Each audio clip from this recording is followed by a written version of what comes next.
அன்பான சொந்தங்களே, நண்பர்களே, எல்லாருக்கும் என்னுடைய வணக்கங்கள். வில்லங்கமான அணியிலிருந்து நான் இப்போது பேச வந்திருக்கிறேன். எனக்கு முன்னாலே பேசிய அன்பு தங்கை ரேவதி சுப்புலட்சுமி மதுரையிலேருந்து வந்திருக்காங்க. எனக்கே கொஞ்சம் சந்தேகமா இருந்தது, நடுவரும் அங்கிருந்து வந்ததுனால 2 பேரும் ஏதாவது கூட்டணி அமைச்சிருக்காங்களோ. இது எலெக்ஷன் வருஷம், அதில் எப்படியும் கூட்டணிகள் அமையலாம். அதில் எனக்கே கொஞ்சம் சந்தேகமாக இருந்தது. ரேவதி அவங்களுக்கு தெரியாது, மதுரைக்காரங்களுக்கு தெரியாது மழைன்னா என்னன்னு, நமக்கு தான் தெரியும். நீங்கள் தான் மொத்த குத்தகை. நீங்கள் தூத்துக்குடி, திருநெல்வேலி. டிசம்பர் 4, 5 அந்த நாளை நினைக்கிறப்போ நமக்கு ரொம்ப சந்தோஷமா இருக்கா? ஒரு நல்ல நினைவு இருக்கா அந்த நாளை பற்றி நமக்கு? நாம மறக்க விரும்புகிற நாட்கள் என்று நம் ஒவ்வொருவரின் வாழ்க்கையிலும் அநேக நாட்கள் உண்டு. நினைக்கவே எனக்கு இஷ்டம் இல்லை என்பது போன்ற நாட்கள் அது. அவங்களுக்கு அது தெரியாதனால சொல்றாங்க, எல்லா நாளுமே நினைவு அவங்களுக்கு ரொம்ப மகிழ்ச்சியா இருக்குமா. ரேவதி இன்னைக்கு பேசினது முழுக்க ஜூலேருந்தே வந்து பேசியிருக்காங்க. வர வெளியில வண்டலூர்ல இறங்கி நின்னாங்க, இறக்கி விட்டாங்க போல இருக்காங்க. ஒரு பசுமாடு உட்கார்ந்து இருக்கான், அது தான் சாப்பிட்டதெல்லாம் அப்படியே அசை போட்டா. மனுஷம்மா, நம்மலாம் மனுஷன். அதை கூர்ந்து கவனிச்சிருக்காங்க. அது எவ்வளவு ஒரு துணை முதல்வருக்கு எவ்வளவு நேரம் இருக்குன்னு பாருங்க. ஏமா அவங்களுக்குலாம் காலேஜில் வேலை கிடையாது, வயலுக்கு உறங்குறாங்க. அதுக்கு அடுத்த நிலையில ஏன் மனிதன் இருக்கா? அப்போ விலங்குகளால் கனவு காண முடியாது, அது மனிதனுக்கு மாத்திரமே கொடுக்கப்பட்டிருக்கிற மாபெரும் வரம். இந்த பசுமாடு நினைக்குமா, நாளைக்கு நான் ரேவதி மேடமை பார்த்தா ஒரு சல்யூட் வைக்கணும், அந்த மாதிரி கனவெல்லாம் வருமா? அதுக்கு தெரிஞ்ச ஒரே ஒரு விஷயம் அசை போடுதல் தான். அப்போ விலங்குகளில் இருந்து ஒரு அறிவு அதிகம் பெற்ற 6ஆம் அறிவு பிரஜையாக நாம் இருக்கிறோம் என்றால் அதுக்கும் நமக்கு இருக்கிற வித்தியாசமே அதுதான். இது கூட தெரியல, ஒரு பேராசிரியர், ஒரு துணை முதல்வர், நடுவர் வேற அவங்களுக்கு ரொம்ப சப்போர்ட்டா ரொம்ப நல்லா பேசியிருக்கிற மாதிரி சொல்லியிருக்காரு.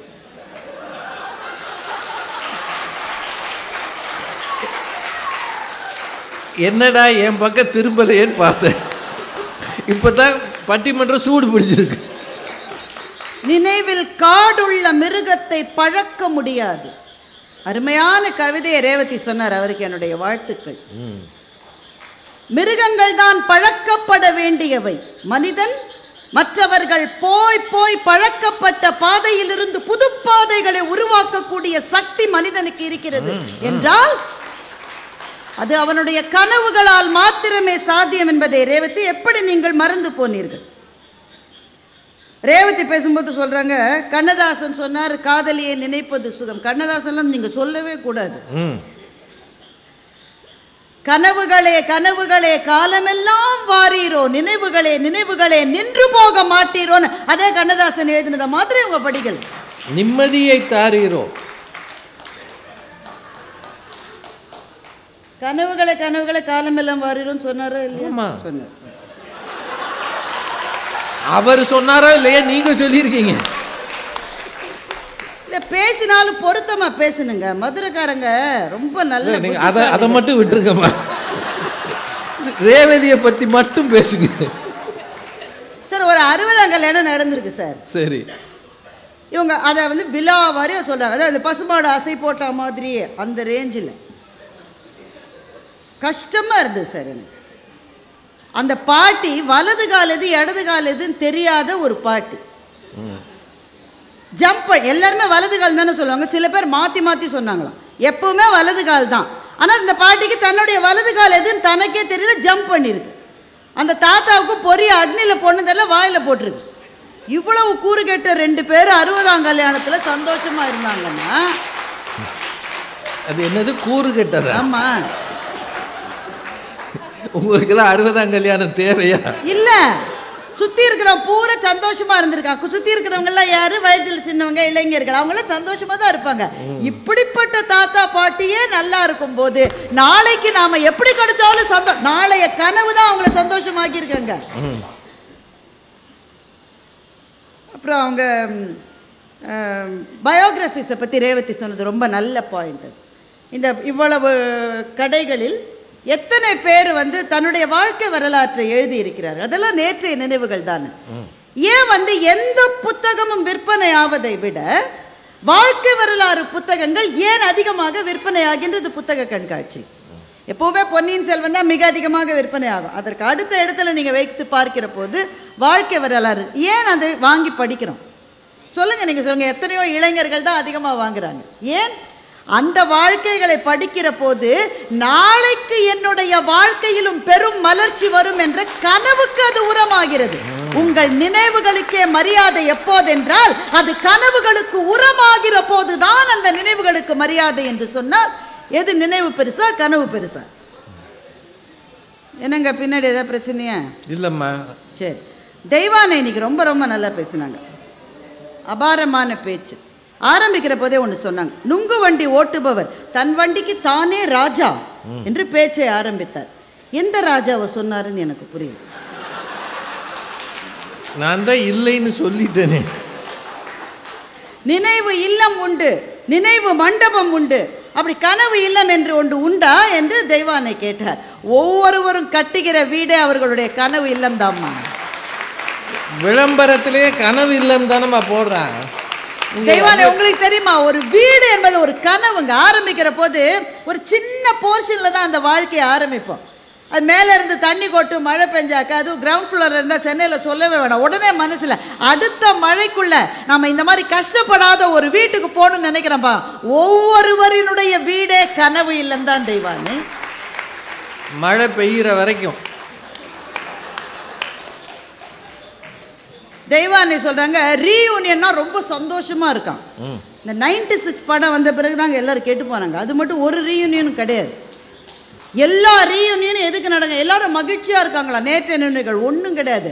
எல்லோ சுடிதார் போட்ட என்னுடைய ஜானு வருமோன்ற கனவுல தான் எல்லாரும் ரீயூனியனுக்கே போறாங்க. அதுவே ஒரு கனவு தான். எல்லாரும் காலேஜ்லயுமா எல்லோ சுடிதார் இருக்கு. அந்த படத்தை பார்த்து எல்லாரும் வாங்கிட்டோம்ல. தெய்வானை சொல்றாங்க, நீங்க நல்ல ஆரோக்கியமா இருக்கணும் தெய்வானை. என் தங்க நல்லா இருக்கணும்னு தான் என்னுடைய பிரார்த்தனை. நான் திடீர்னு மயங்கிட்டேன். அந்த அவங்க சொன்னது தான் நான் சொல்கிறேன், நானும் சொல்லலை. திடீர்னு மயங்கி விழுந்துட்டேன்.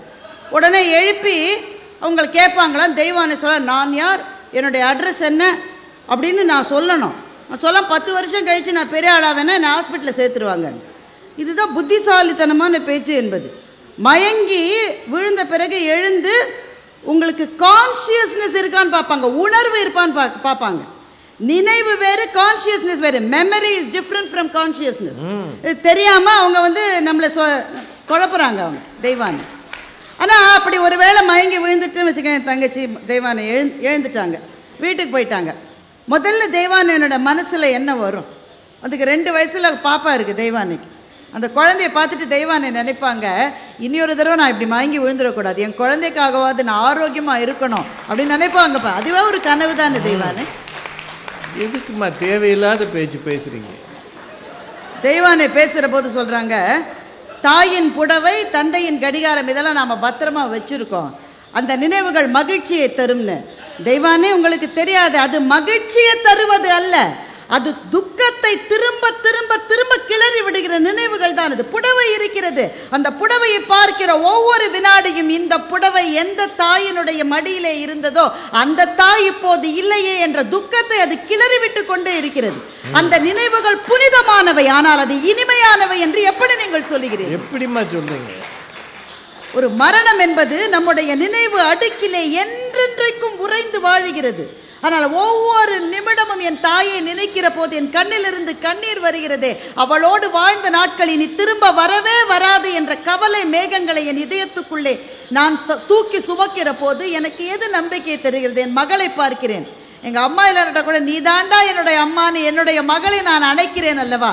அந்த நாளைய கனவு தான் தொடர்ந்து வாழுவதற்கான ஒரு உத்வேகத்தை எனக்கு தருகிறது. என்றால் நினைவுகளில் ரொம்ப ரொம்ப கஷ்டமான நினைவுகள் உண்டு. அதனால்தான் சில சமயம் ராத்திரி தூக்கமே வரலைங்க, ரொம்ப கஷ்டமாக இருக்குது, பழைய நினைவு வந்துக்கிட்டே இருக்குன்னா டாக்டர் சொல்லாங்க அதெல்லாம் மறந்துடுங்க. மறதி ஒரு வரம் என்று எப்போது நாம் சொல்லுகிறோமோ, எப்போது ஒத்துக்கொள்கிறோமோ அப்போதே நினைவுகள் இனிமையை தரும் என்ற அந்த வாதத்தை இந்த அணியில் இருக்கிற 3 பேரை வாபஸ் வாங்கிக்கணும். மறதி நல்லதுன்னு ஏங்க சொல்கிறோம்? சில விஷயத்தெல்லாம் மறந்தாதான் மனுஷன் வாழ முடியும். அப்படி என்றால் சில நினைவுகள் அவ்வளவு கொடுமையானவை. எங்கள் நடுவர் அவருடைய புத்தகத்தில் எழுதியிருக்காரு, மதுரையில் அவர் பேச்சாளராக வருவதற்கு முன்னாடி ஒரு வீட்டில் போய் பரீட்சைக்கு கட்டுறதுக்காக 100 ரூபாய் தான் அந்த பணம் அவருக்கு தேவையாக இருந்திருக்கு.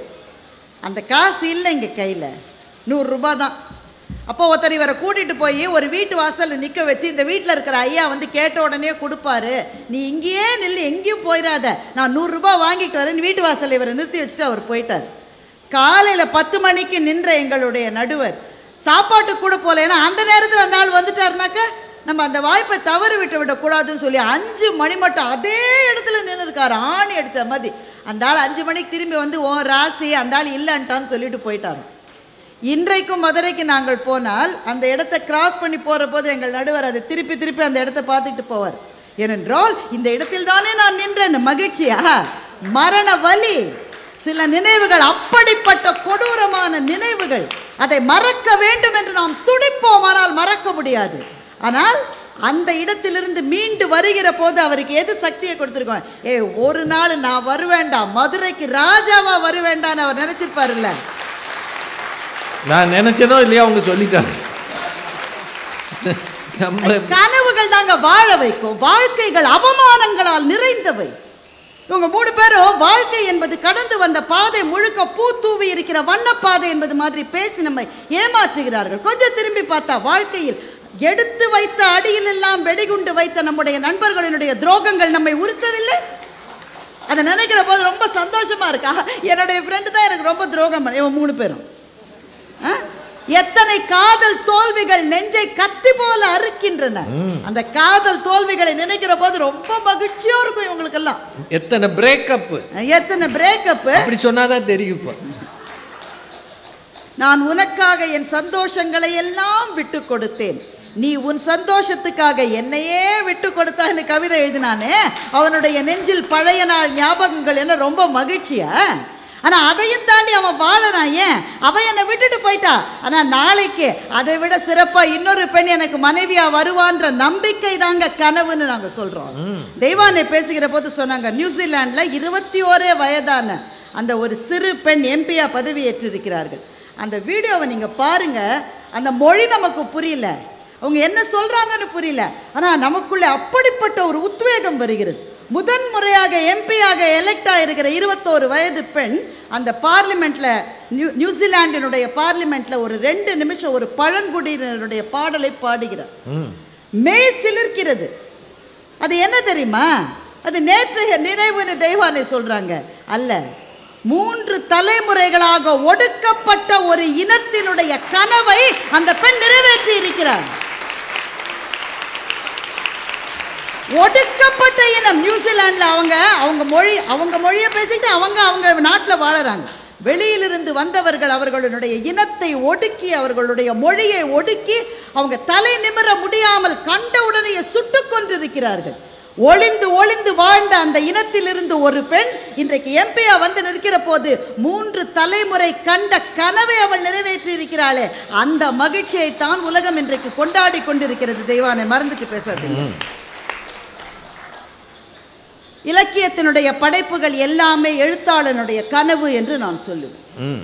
1921 மகாகவி பாரதி பாடுகின்றார், ஆடுவோமே பள்ளு பாடுவோமே ஆனந்த சுதந்திரம் அடைந்து விட்டோம் என்று. 47 கிடைச்ச சுதந்திரத்தை 21 கனவாய் கண்டு பாடிய மகாகவியை கொண்டாடி கொண்டிருக்கிற இந்த தலைமுறையில் கனவு சந்திர மண்டலத்தியல் கண்டு தெளிவோம்னு பாரதி 1920களில் பாடினார். இன்னைக்கு வீர முத்துவேல் அவர்களை தலைவராக கொண்ட சந்திரயான் மிஷன் போகிற போது ஒவ்வொரு இலக்கியவாதியும் ஒரு கனவை இந்த மண்ணிலே விதைத்து விட்டு செல்லுகின்றார்.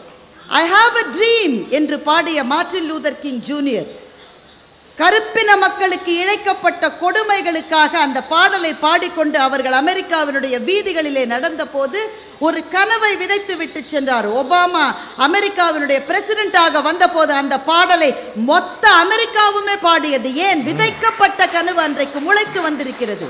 கனவுகள் வைராக்கியமானவை.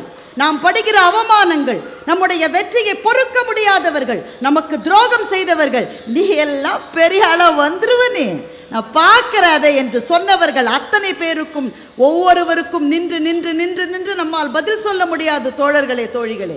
அவர்களுக்கு நாம் சொல்லக்கூடிய ஒரே பதில் அவர்கள் முன்னால் உயர்ந்து காட்டுவதுதான். அதை கனவு ஒன்றுதான் சாத்தியமாக்கும். ஒவ்வொரு அறிவியல் கண்டுபிடிப்புக்கும் பின்னாலே ஒரு கனவு தான் இருந்திருக்கிறது. இங்க ஸ்டூடெண்ட்ஸ் இருக்காங்களான்னு எனக்கு தெரியல, நிச்சயமா கெமிஸ்ட்ரியில் எல்லாரும் படிச்சிருப்பீங்க. பென்சீன், அதனை பற்றி படிச்சிருப்பீங்க, C6H6. அந்த பென்சீனுடைய வடிவமைப்பு எப்படி இருக்க போகிறதுன்னு தெரியாம பல்லாண்டுகளாக ஆகஸ்ட் கேக்குலே என்கின்ற விஞ்ஞானி ஆராய்ச்சி செய்து செய்து செய்து செய்து அதனுடைய ரிங் ஸ்ட்ரக்சர் அவரால் கண்டுபிடிக்க முடியல. அந்த ஆராய்ச்சியினுடைய களைப்பில் ஒரு 5 நிமிஷம் கண் அசந்த போது அவருடைய கனவுக்குள் ஒரு பாம்பு தன்னுடைய வாலை தானே கவ்விக்கொள்ளுகிற அந்த கனவு வந்தது. உடனேயே பென்சீன் என்பது வட்ட வடிவமாகத்தான் அதனுடைய ஸ்ட்ரக்சர் இருக்கும் என்று கண்டுபிடித்தார். என்றால் தூங்கும் போது அப்துல் கலாம் அதைத்தான் சொன்னார், தூக்கத்திலே வருவதல்ல கனவு, எது உன்னை தூங்க விடாமல் செய்கிறதோ அதுதான் கனவு என்று சொன்னார். போலியோ இல்லாத உலகமாக கிட்டத்தட்ட இந்த உலகம் ஆகிவிட்டது. ஆனால் நீங்கள் உங்கள் அப்பா அம்மாட்ட கேட்டு பாருங்க, உங்கள் தாத்தா பாட்டிகிட்ட கேட்டு பாருங்க. அவர்கள் வாழ்ந்த காலத்தில் ஒவ்வொரு தெருவிலும் 10 பேராவது கால் விளங்காமல் போலியோவினால் பாதிக்கப்பட்டவர்கள் இருந்திருப்பார்கள். அந்த நிலைமையை கடந்து இன்றைக்கு வந்திருக்கிறோம் என்றால் ஜோனஸ் சாக் என்கின்ற விஞ்ஞானியினுடைய கனவு அது.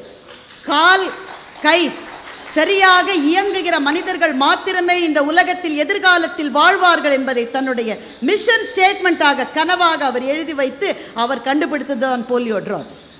ஒவ்வொரு விஞ்ஞான கண்டுபிடிப்புக்கும் பின்னாலே கனவு இருக்கிறது. ஒவ்வொரு கலை படைப்புக்கும் பின்னால் கனவு இருக்கிறது. எழுத்தாளர் ஜெயமோகன் எழுதுகிறார், 2000, 3000, 4000 வருஷத்துக்கு முன்னால வாழ்ந்த மனிதன் குகை ஓவியங்களை செதுக்கிவிட்டு போயிருக்கிறான். அவனுக்கு என்ன மொழின்னு நமக்கு தெரியாது, அவன் என்ன பேசினான் நமக்கு தெரியாது, அவனுக்கு மொழி இருந்ததான்னு கூட தெரியாது. ஆனால் குகை ஓவியங்களை செதுக்கி விட்டு போயிருக்கிறார். அந்த குகை ஓவியங்களை நீங்கள் போய் பார்த்தால் எந்த நாட்டிலையும், நம்ம தர்மபுரியில் இருக்கு, கர்நாடகாவில் இருக்கு, ஆப்பிரிக்காவில் இருக்கு, எங்க போய் பார்த்தாலும் குகை ஓவியங்கள் ஒன்றே போல் இருக்கின்றன. மனிதன் 20 அடிக்கு செதுக்கியிருக்காங்க. அவன் 6 அடி 7 அடி தானே இருந்திருப்பான் அவன். ஆனால் 20 அடி மனித உருவங்களை செதுக்கி இருக்கிறார்கள். சுற்றிலும் எல்லா மிருகங்களையும் சின்ன சின்னதாக செதுக்கி இருக்கிறார்கள். என்றால் ஆதி மனிதனுடைய கனவே தன்னை தாக்க வருகிற விலங்குகளை விட தான் உயர்ந்து இருக்க வேண்டும் என்ற கனவைத்தான் அவர்கள் குகை ஓவியங்களாக செதுக்கி இருக்கிறார்கள். அப்ப கலைக்கு பின்னால் இருப்பது கனவு. ஒரு விளையாட்டு வீரனுடைய வெற்றிக்கு பின்னால் இருப்பது கனவு. அதைத்தான் சொல்லுகிறார்கள், ட்ரீம் பிக். உனக்கு வருகிற தடைகளை நீ நினைக்க ஆரம்பித்தாலே தோல்விக்கான ஆரம்பம் அது. இந்த தடைகளை தாண்டி நான் முன்னேறுவேன் என்று எவன் நிற்கிறானோ அவனுக்கு தான் வெற்றி கிடைக்கும். என்றால் ஒவ்வொரு விளையாட்டு வெற்றிக்கு பிறகும் இருப்பது கனவு. ஒவ்வொரு இலக்கியத்துக்கும் பின்னால் இருப்பது கனவு. எங்கேயோ இருந்த மானுட சமூகம் இந்த அளவு எழுந்து வந்திருப்பதற்கு பின்னால் பல பேரனுடைய கனவு தான் இருக்கிறது என்று சொன்னால், இவ்வளவு பெரிய விஷயத்தை நாங்கள் பேசிக்கிட்டு இருக்கோம். ஒரு சின்ன பிள்ளைய முதல் பேச்சாளராக போட்டு, சின்ன பிள்ளையா? ஆமா, வழக்கறிஞர்மா அவரு, பெரிய ஆளு. வழக்கறிஞருக்கு ரொம்ப வழக்கங்க. ஆனா இன்னமும் நுங்கு வண்டி ஓட்டிக்கிட்டு ஐஸ் ஃப்ரூட்டை சாப்பிட்டுக்கிட்டு கேஸ் கிடைக்கலன்னா என்ன செய்வாரு? கேஸ் கிடைக்கலன்னா அவருடைய பேச்சுல என்ன அதெல்லாம் சொல்லிட்டு இருந்தாரு. அதெல்லாம் அந்த வயசுல தான் நல்லா இருக்கும் தம்பி. இப்ப கல்யாணம் ஆயிடுச்சு உங்களுக்கு? இல்ல, இது சொல்லாதீங்க. கொஞ்சம் நஞ்சம் கூட பொண்ணு கிடைக்காது. முன்னாடியே பொண்ணு கிடைக்கல. நம்முடைய திருமண ஊர்வலத்தை நொங்கு வண்டியோடு தொடரும். ஆமா, ஒரு பொண்ணு ஒத்துக்க மாட்டா. நான் எதிர்காலத்தில் எப்படி இருப்பேன் என்ற நம்பிக்கை தானே உங்களை வழக்கறிஞர் ஆக்கியது. அவர் பேசி முடிக்கிற போது சொன்னாரு, அடுத்த வருஷம் நீங்க வந்து நினைப்பீங்களாமா, இங்க வந்து அவர் பேசினாரு, அருண் பேசினாருன்னு. அதுவே ஒரு கனவு தானே தம்பி. உங்களுடைய கனவை தானே இந்த மேடையில விதைத்து விட்டு சென்றிருக்கிறீர்கள். நினைவுகள் சில சமயம் இனிமையான நினைவுகள் எல்லாருக்கும் உண்டு, இல்லை என்று நாங்கள் மறக்கவில்லை. ஆனால் எல்லா நினைவுகளும் இனிமையானவை அல்ல. நாம் மறக்க விரும்புகிற நினைவுகள் நமக்குள்ளே உண்டு. அந்த நாளை நான் நினைச்சு பார்க்கவே நான் விரும்பலன்னு நம்ம எல்லாரும் சொல்லுகிற சில நாட்கள் நம் வாழ்க்கையிலே உண்டு. ஆனால் அந்த கனவை நான் நினைச்சு பார்க்கவே விரும்பலன்னு ஒருவர் கூட சொல்ல மாட்டோம். ஏனென்றால் அந்த கனவுகள் நடந்ததோ நடக்கவில்லையோ, வாழ்க்கையினுடைய அடுத்த கட்டத்துக்கு கனவுகள் தான் நம்மை அழைத்து செல்லும். ட்ரீம்ஸ் மேக் அஸ் டிசிப்ளின்ட் என்று ஒரு ஆங்கில பழமொழி இருக்கிறது. கனவுகள் இருக்கிற போதுதான் வாழ்க்கையை ஒரு திட்டமிட்ட பாதையிலே அமைத்துக் கொள்வதற்கு நாம் தயாராகும். அடுத்த கட்ட பயணத்தை நோக்கித்தான் நம்முடைய வாழ்க்கை செல்லுகிறது. நம்முடைய பிள்ளைகள் அப்படி செல்ல வேண்டும் என்று நாம் விரும்புகிறோம் என்றால் கனவுகள் வைராக்கியமானவை, நம்மை வாழ வைப்பவை. நினைவுகள் சில சமயத்தில் மகிழ்ச்சியை தரலாம், ஆனால் பல நேரத்தில் நெஞ்சத்துக்குள்ளே இருக்கிற துயரங்களை மறக்க விரும்புகிற சாதாரண கலக மானிட பூச்சிகள் தான் நாம். அந்த நினைவுகளை மறக்க வேண்டும் என்றால் கனவுகள் ஒன்றுதான் வழி. அதுதான் நம்முடைய வாழ்க்கைக்கு வழிகாட்டும். நம்ம அத்தனை பேருக்கும் இந்த நிமிஷத்துல ஒரு கனவில்லை. அடுத்த வருஷ புத்தக கண்காட்சி அன்றைக்கு மழை வந்தால் கூட நனையாதபடி நாங்கள் உள்ளே வந்து உட்கார்ந்து மிகச்சிறப்பாக இந்த நிகழ்வை நடத்த வேண்டும் என்ற கனவு நமக்கும் பப்பாசிக்கும் இருக்கிறது அல்லவா?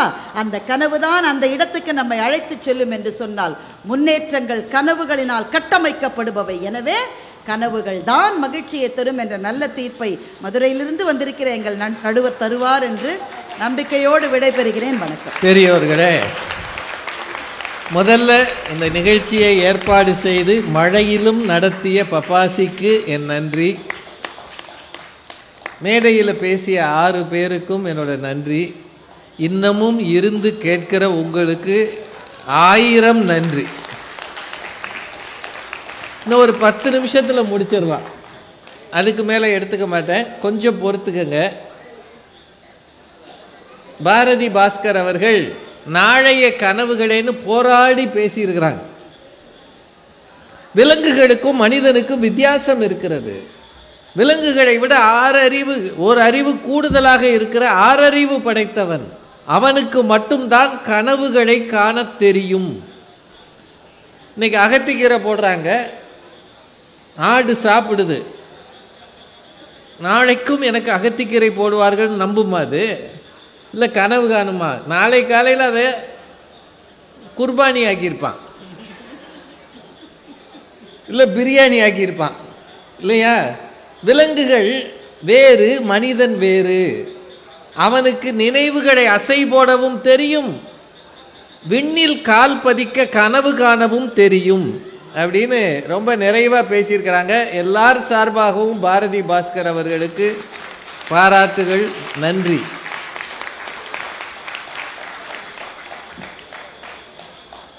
நேற்றைய நினைவுகளில் மகிழ்ச்சியே இல்லையா? யோசிச்சு பாருங்க. சின்ன பிள்ளையா இருந்தப்போ நமக்கு கொஞ்சம் கூட சந்தோஷம் வந்தது இல்லையா? முதல்ல உங்கள் அப்பா வாங்கி தந்த ஒரு வாட்ச், அதை கட்டிக்கிட்டு நீங்கள் ஸ்கூலுக்கோ காலேஜுக்கோ போன நினைவு மகிழ்ச்சி இல்லையா? முதல்ல உங்களுக்கு கிடைத்த 100க்கு 100 கணக்கில் அது கிடைச்ச உடனே உங்கள் அப்பா சொல்கிறாரு, ஏன் உங்கள் அம்மாவே சொல்கிறாங்க, இந்த குடும்பத்தில் யாருக்குமே கணக்கு வராது, அத்தனையும் மக்கு, நீ தாண்டா 100 வாங்கியிருக்க அப்படின்னு சொன்ன உடனே நமக்கு ஒரு படு சந்தோஷம். இந்த பரம்பரையிலேயே அறிவாளி நான் தான் நினைச்சது இல்லையா? அப்பா பார்த்துட்டு 100க்கு 100 பரவாயில்ல போ, ஏன்னா அவர் 40. அதனால் அவர் பாராட்ட மனம் இல்லைனாலும் ஒரு மனசுக்குள்ள மகிழ்ந்திருப்பாருன்னு நமக்கு தெரிஞ்சது இல்லையா? என்னங்க இதெல்லாம் சந்தோஷம் இருந்தது இல்லையா?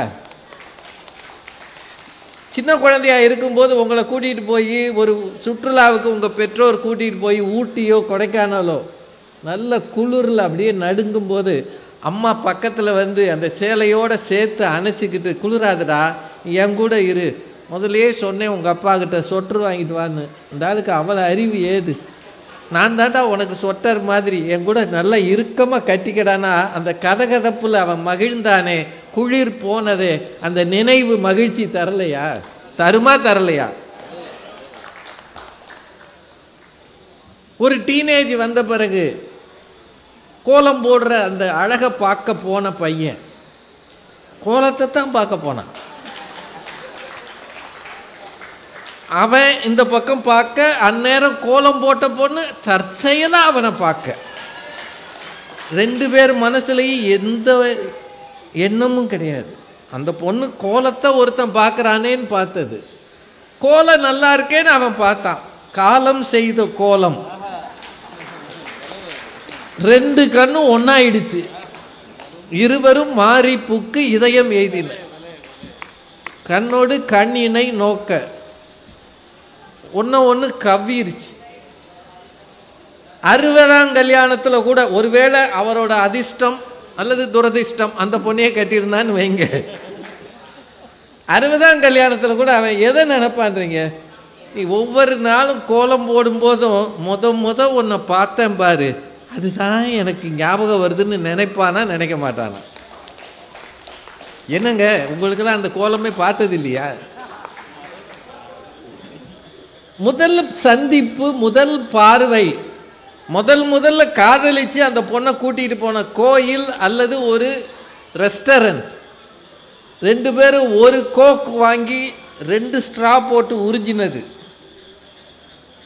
ஒரு ஐஸ்கிரீமை மாறி மாறி சாப்பிட்டது, எல்லாத்துக்கும் மேல 1000 சண்டை போட்டாலும் அவங்க வீட்டில் கல்யாணத்துக்கு ஒத்துக்கிட்டது.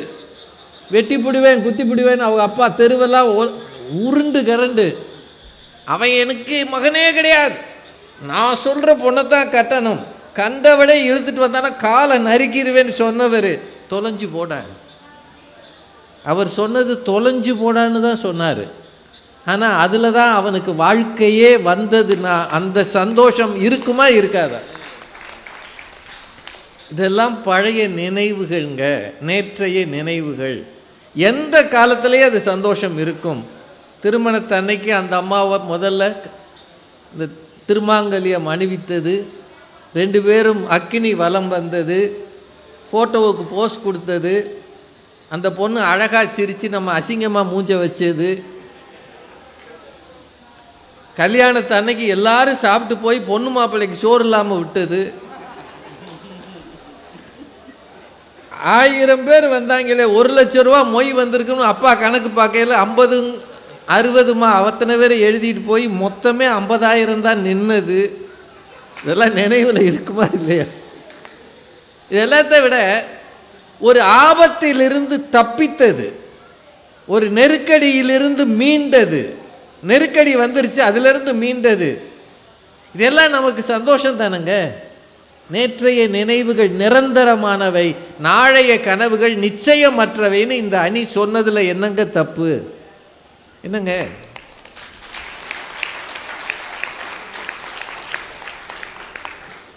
இன்னும் நிறைய சொல்லலாம், ஆனா நேரம் இல்லை. மனிதனின் மனதில் அழியாமல் இருப்பவை நேற்றைய நினைவுகள் தான்.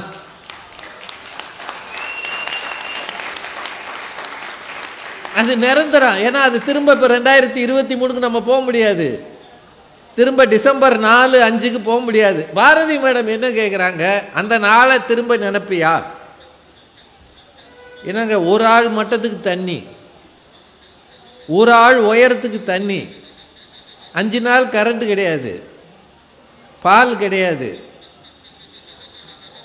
இந்த வீட்டில் இருக்கிறவன் அந்த வீட்டை பார்க்குறான், அந்த வீட்டில் இருக்கிறவன் இந்த வீட்டை பார்க்குறான். ஒரு நாளைக்கு 10 தடவை ஓடுன பிள்ளைகள்லாம் ஒன்றும் திங்காமல் உட்காந்துருக்கு.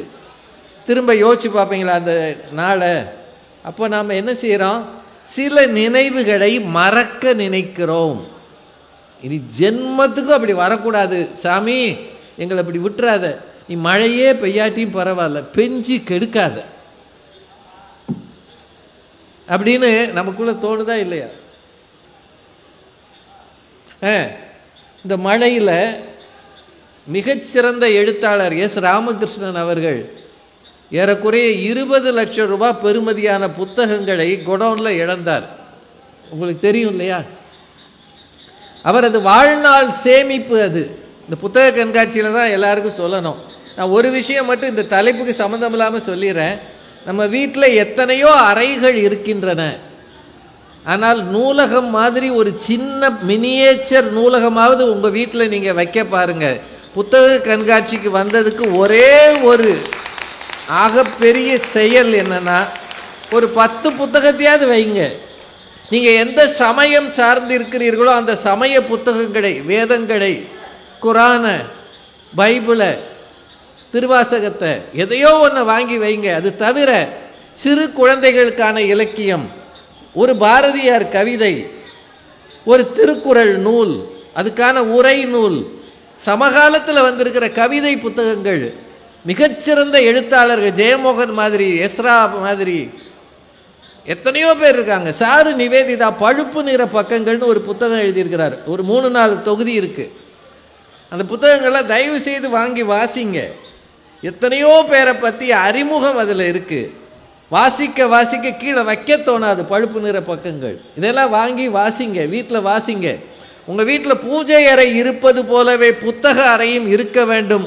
அதுதான் புத்தக கண்காட்சிக்கு நீங்கள் வந்ததற்கான ஒரு பலன் என்று தயவாக சொல்லிக் கொள்கிறேன். இப்போ தலைப்புக்குள்ளே வந்துடலாம். இப்போ நேற்றைய நினைவுகளில் கசப்பானவை உண்டு. பாரதி மேடம் என்னோட இதை சொன்னாங்க. நான் கஞ்சி இல்லாமல் காசு இல்லாமல் நின்ன கதையை சொன்னாங்க. ஏங்க கத்திகிட்டே கிடக்காங்க? ஏன் யாராவது பேசணும்னா மேடைக்கு வாங்க ஐயா. நாங்கள் இல்லை, இது வியாபாரம் நடக்குதாங்க, கொஞ்சம் அமைதியாக இருங்க ஐயா, முடிச்சிருவோம். காவல்துறை இல்லாமல் நமக்கு அமைதியாக இருக்கிறதே இல்லை. அவங்க தான் எத்தனையோ கண்ட்ரோல் பண்ணுவாங்க. அது பாரதி மேடம் சொன்னது உண்மைதான். ரொம்ப கஷ்டத்தில் நான் வாழ்ந்துருக்கிறேன் சின்ன வயசில். ஒரு தடவை கூட அந்த செமஸ்டர் ஃபீஸு நான் அந்த நாட்களுக்குள்ளே கட்டியதில்லை. நான் கல்லூரியில் படித்த காலங்களில் ரீயூனியன்றாங்கல்ல, நான் படித்த கல்லூரிக்கு நான் போயிருக்கிறேன். அப்போ அந்த பிரின்சிபல் ஆஃபீஸ் முன்னாடி ஒரு போர்டு, அந்த காலத்தில் சாக்பீஸில் எழுதி போடுவாங்க. அதில் இந்த செமஸ்டர் ஃபீஸ் கட்டாதவர்கள் வரிசை அப்படின்னு நம்பர் பேர் போட்டிருப்பாங்க. நம்பர் பேர் ஒவ்வொரு ஆண்டும் ஒவ்வொரு செமஸ்டரில் என் பேர் தான் முதல்ல இருக்கும். நான் இந்த கல்லூரிக்கு போகும்போது மஞ்சள் தாவணியை பார்க்க போகல, மஞ்சள் சுடிதார். அந்த போர்டு இன்னும் இருக்கான்னு தான் பார்க்க போனேன். ஆனால் இப்போல்லாம் போர்டில் எழுதுறது இல்லை போல். இப்போ எவனும் கட்டலைன்னா பிரிண்ட் அடித்து போட்டுறாங்க, இல்லை வராதைன்னு விரட்டி விட்டுறாங்க. எங்கள் காலத்தில் விரட்டி விட மாட்டாங்க, போர்டில் எழுதி போடுவாங்க. அந்த கவலை கண்ணீர் இன்னமும் இருக்கிறது. சே, எப்படிடா இருந்தோம் அந்த நேரம். என் ஃப்ரெண்ட்ஸ் எல்லாம் வருவாங்க. நான் படித்தது வணிகவியல், பிகாம். அந்த காலத்தில் என்ஜினியரிங்க்கு ஈக்குவல் பிகாம்.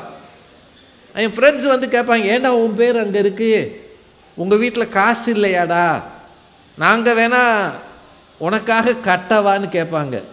இப்போ எனக்கு சரின்னு சொல்லவும் தோணாது, சொன்னால் அசிங்கமாக இருக்கும். காசு இல்லை ஆமான்னு சொல்லவும் தோணாது. அவங்க முன்னாடி நான் ஒரு மாதிரி முகம் வச்சுருந்தேன் பாருங்க. ஸ்ரேயாவுக்கு அப்பாவா முகத்தை வச்சதை விட அதுதான் சிறந்த நடிப்பு. என்ன சொல்கிறது, ஒத்துக்கவும் முடியாது, வேணான்னு சொல்ல முடியாது. இந்த கல்லூரிக்கு போகும்போது அந்த ஞாபகம் தான் வரும். இளமையில் வறுமைன்றது கொடுமையானதுயா. இன்றைக்கி நான் அந்த வழியில் வரும்போது, நானும் என்னோட ஓட்டுநர் வரும்போது, ஒரு சின்ன பையன்கிட்ட இந்த வழியை கேட்டோம். அவன் கையில் 2 ஃப்ளாஸ்க் வச்சுருந்தான். நல்ல மழை பெய்யுது. ஒவ்வொரு காரையாக தட்டி அவன் கையில் சின்ன சின்ன கப்பும் வச்சுருக்கான். நல்ல மழைக்கோட்டு போட்டிருக்கான். அவனுக்கு ஒரு 10-12 வயசு தான் இருக்கும். அவன் என்ன செஞ்சான் தெரியுமா, இந்த மழையில் டீ விற்கிறான். யார் அவனை பார்த்தோன்னே எனக்கு பதறி போயிடுச்சு. மழைக்கு ஒதுங்கக்கூட முடியாமல் ஒரு 12 வயசு பையன், குடும்பத்தில் என்ன நெருக்கடியோ, இந்த இடத்துல நின்றுக்கிட்டு வர்றவங்கெல்லாம் டீ சாப்பிட்றீங்களாண்ணே டீ விற்றுக்கிட்டு இருந்தான். அந்த வறுமையை அவன் பின்னாடி பெரியாளானா அதை நினச்சி பார்ப்பான். நான் சொல்கிறீங்க, நினச்சி மறக்க நினைப்பான் இல்லையா? உண்மையா இல்லையா? எனக்கு பதறிடுச்சு. அட பாவி, இந்த மழையில் ஒதுங்காமல் படிக்கிற வயசில் டீ விற்கிறையடா. இந்த கார் எங்கள் காரையும் தட்டி கேட்டான், உங்களுக்கு டீ வேணுமான்னு சொல்லி. இளமையில் வறுமை என்பது கொடுமையானது. நாம் செய்த பிளண்டர்ஸ், நாம் இளமை காலத்தில் சின்ன வயசில் செய்த திருட்டுகள், செய்த சிலுமிஷங்கள், செய்த தவறுகள், கல்லூரியில் மற்றவர்கள் முன்னாடி நடந்து கொண்ட விதம், எதிர்த்து பேசியது. ஏன் எல்லாத்தையும் விடுங்க, உங்கள் அப்பா இப்போ இல்லைன்னு வச்சுக்கோங்க, உங்கள் அப்பாவை ஒரு நாள் நீங்கள் தூக்கி எறிஞ்சு பேசியிருப்பீங்கல்ல, நீலாம் ஒரு அப்பனாயா, நீலாம் எதுக்கியா பிள்ளைய பற்ற, ஏதோ ஒரு கோபத்தில். இப்போ அப்பா இல்லைன்னு உடனே நினச்சி பார்த்தா நான் அப்படி பேசியிருக்கக்கூடாது, மன்னிப்பு கேட்கணும்னு தோணுது, எங்கள் அப்பா இல்லையே என்று ஒரு கவலை வருதா வரலையா? அப்படின்னா நேற்றைய நினைவுகள் சில மகிழ்ச்சி தருகின்றன, சில ரணமாக கிடக்கிறது. கேவலமாக நமக்கே தோன்று, நான் ஒரு மனுஷனே இல்லை என்று சொல்ல தோன்றுகிறது என்றால் நேற்றைய நினைவுகள் முழுக்க மகிழ்ச்சி இல்லை என்று இவர்கள் சொல்வதில் உண்மை இருக்கிறதா இல்லையா? ஒன்னே ஒன்று தாங்க, முடிச்சிடலாம். கனவுகள் யாரும் அபத்தமாக காண்றதில்லை. யாராவது கனவு காணுவாங்களா? அடுத்த முறை நான் இங்கே வந்தாலும் மழை பெய்யணும்னு? இல்லை வழிக்கு விழுந்தவன் நாளைக்கும் நான் வழிக்கு விழணும்னு கனவு காணுவானா? கனவுகளில் எப்போதுமே உத்வேகம் இருக்கும், எதிர்காலத்தை பற்றிய தன்னம்பிக்கை இருக்கும், சாதிக்க வேண்டும் என்ற வெறி இருக்கும். அது எப்போவுமே பாசிட்டிவாக தான் இருக்கும். ஒரு நாளும் நெகட்டிவாக கனவு காண்றது இல்லை. இது எலெக்ஷன் வருஷம். எந்த கட்சியாவது தோற்று போவோம்னா கனவு காணும்? என்னங்க, அவ்வளோ பேர் நான் தான் ஜெயிப்பேன் நான் தான் ஜெயிப்பேன் தானே கனவு காணுவாங்க. ஜெயிக்கிறானோ இல்லையோ. இன்னைக்கு குளோபல் இன்வெஸ்டர்ஸ் மீட்டா ஜிம் நடந்தது. வருங்காலத்தில் உலகத்தில் இருக்கிற அத்தனை தொழில்துறையை சார்ந்தவர்களும் தமிழ்நாட்டில் வந்து முதலீடு செய்யணும்னு அரசாங்கம் கனவு கண்டு கொண்டு வந்து அவர்களோட MOU சைன் பண்ணுது. அப்படின்னா எதிர்காலத்தில் 1 ட்ரில்லியன் எக்கானமியாக தமிழகம் மாற வேண்டும் என்ற கனவு காண்பதால் தான் குளோபல் இன்வெஸ்டர்ஸ் மீட்டே இன்னைக்கு நடந்திருக்கு. பார்த்தீங்களா இல்லையா? நம்ம இந்தியாவை பற்றி என்ன கனவு காண்கிறார்கள்? பாரத பிரதமர் என்ன சொல்றார்? 2047 இந்தியா தன்னிறைவு பெற்ற நாடாக இருக்கும் அப்படின்னு ஒரு கனவு காணுகிறார். அப்படின்னா வழி நடத்துகிறவர்கள், வாழுகிறவர்கள், உங்க பிள்ளைகளை எப்படி வளர்ப்பீங்க?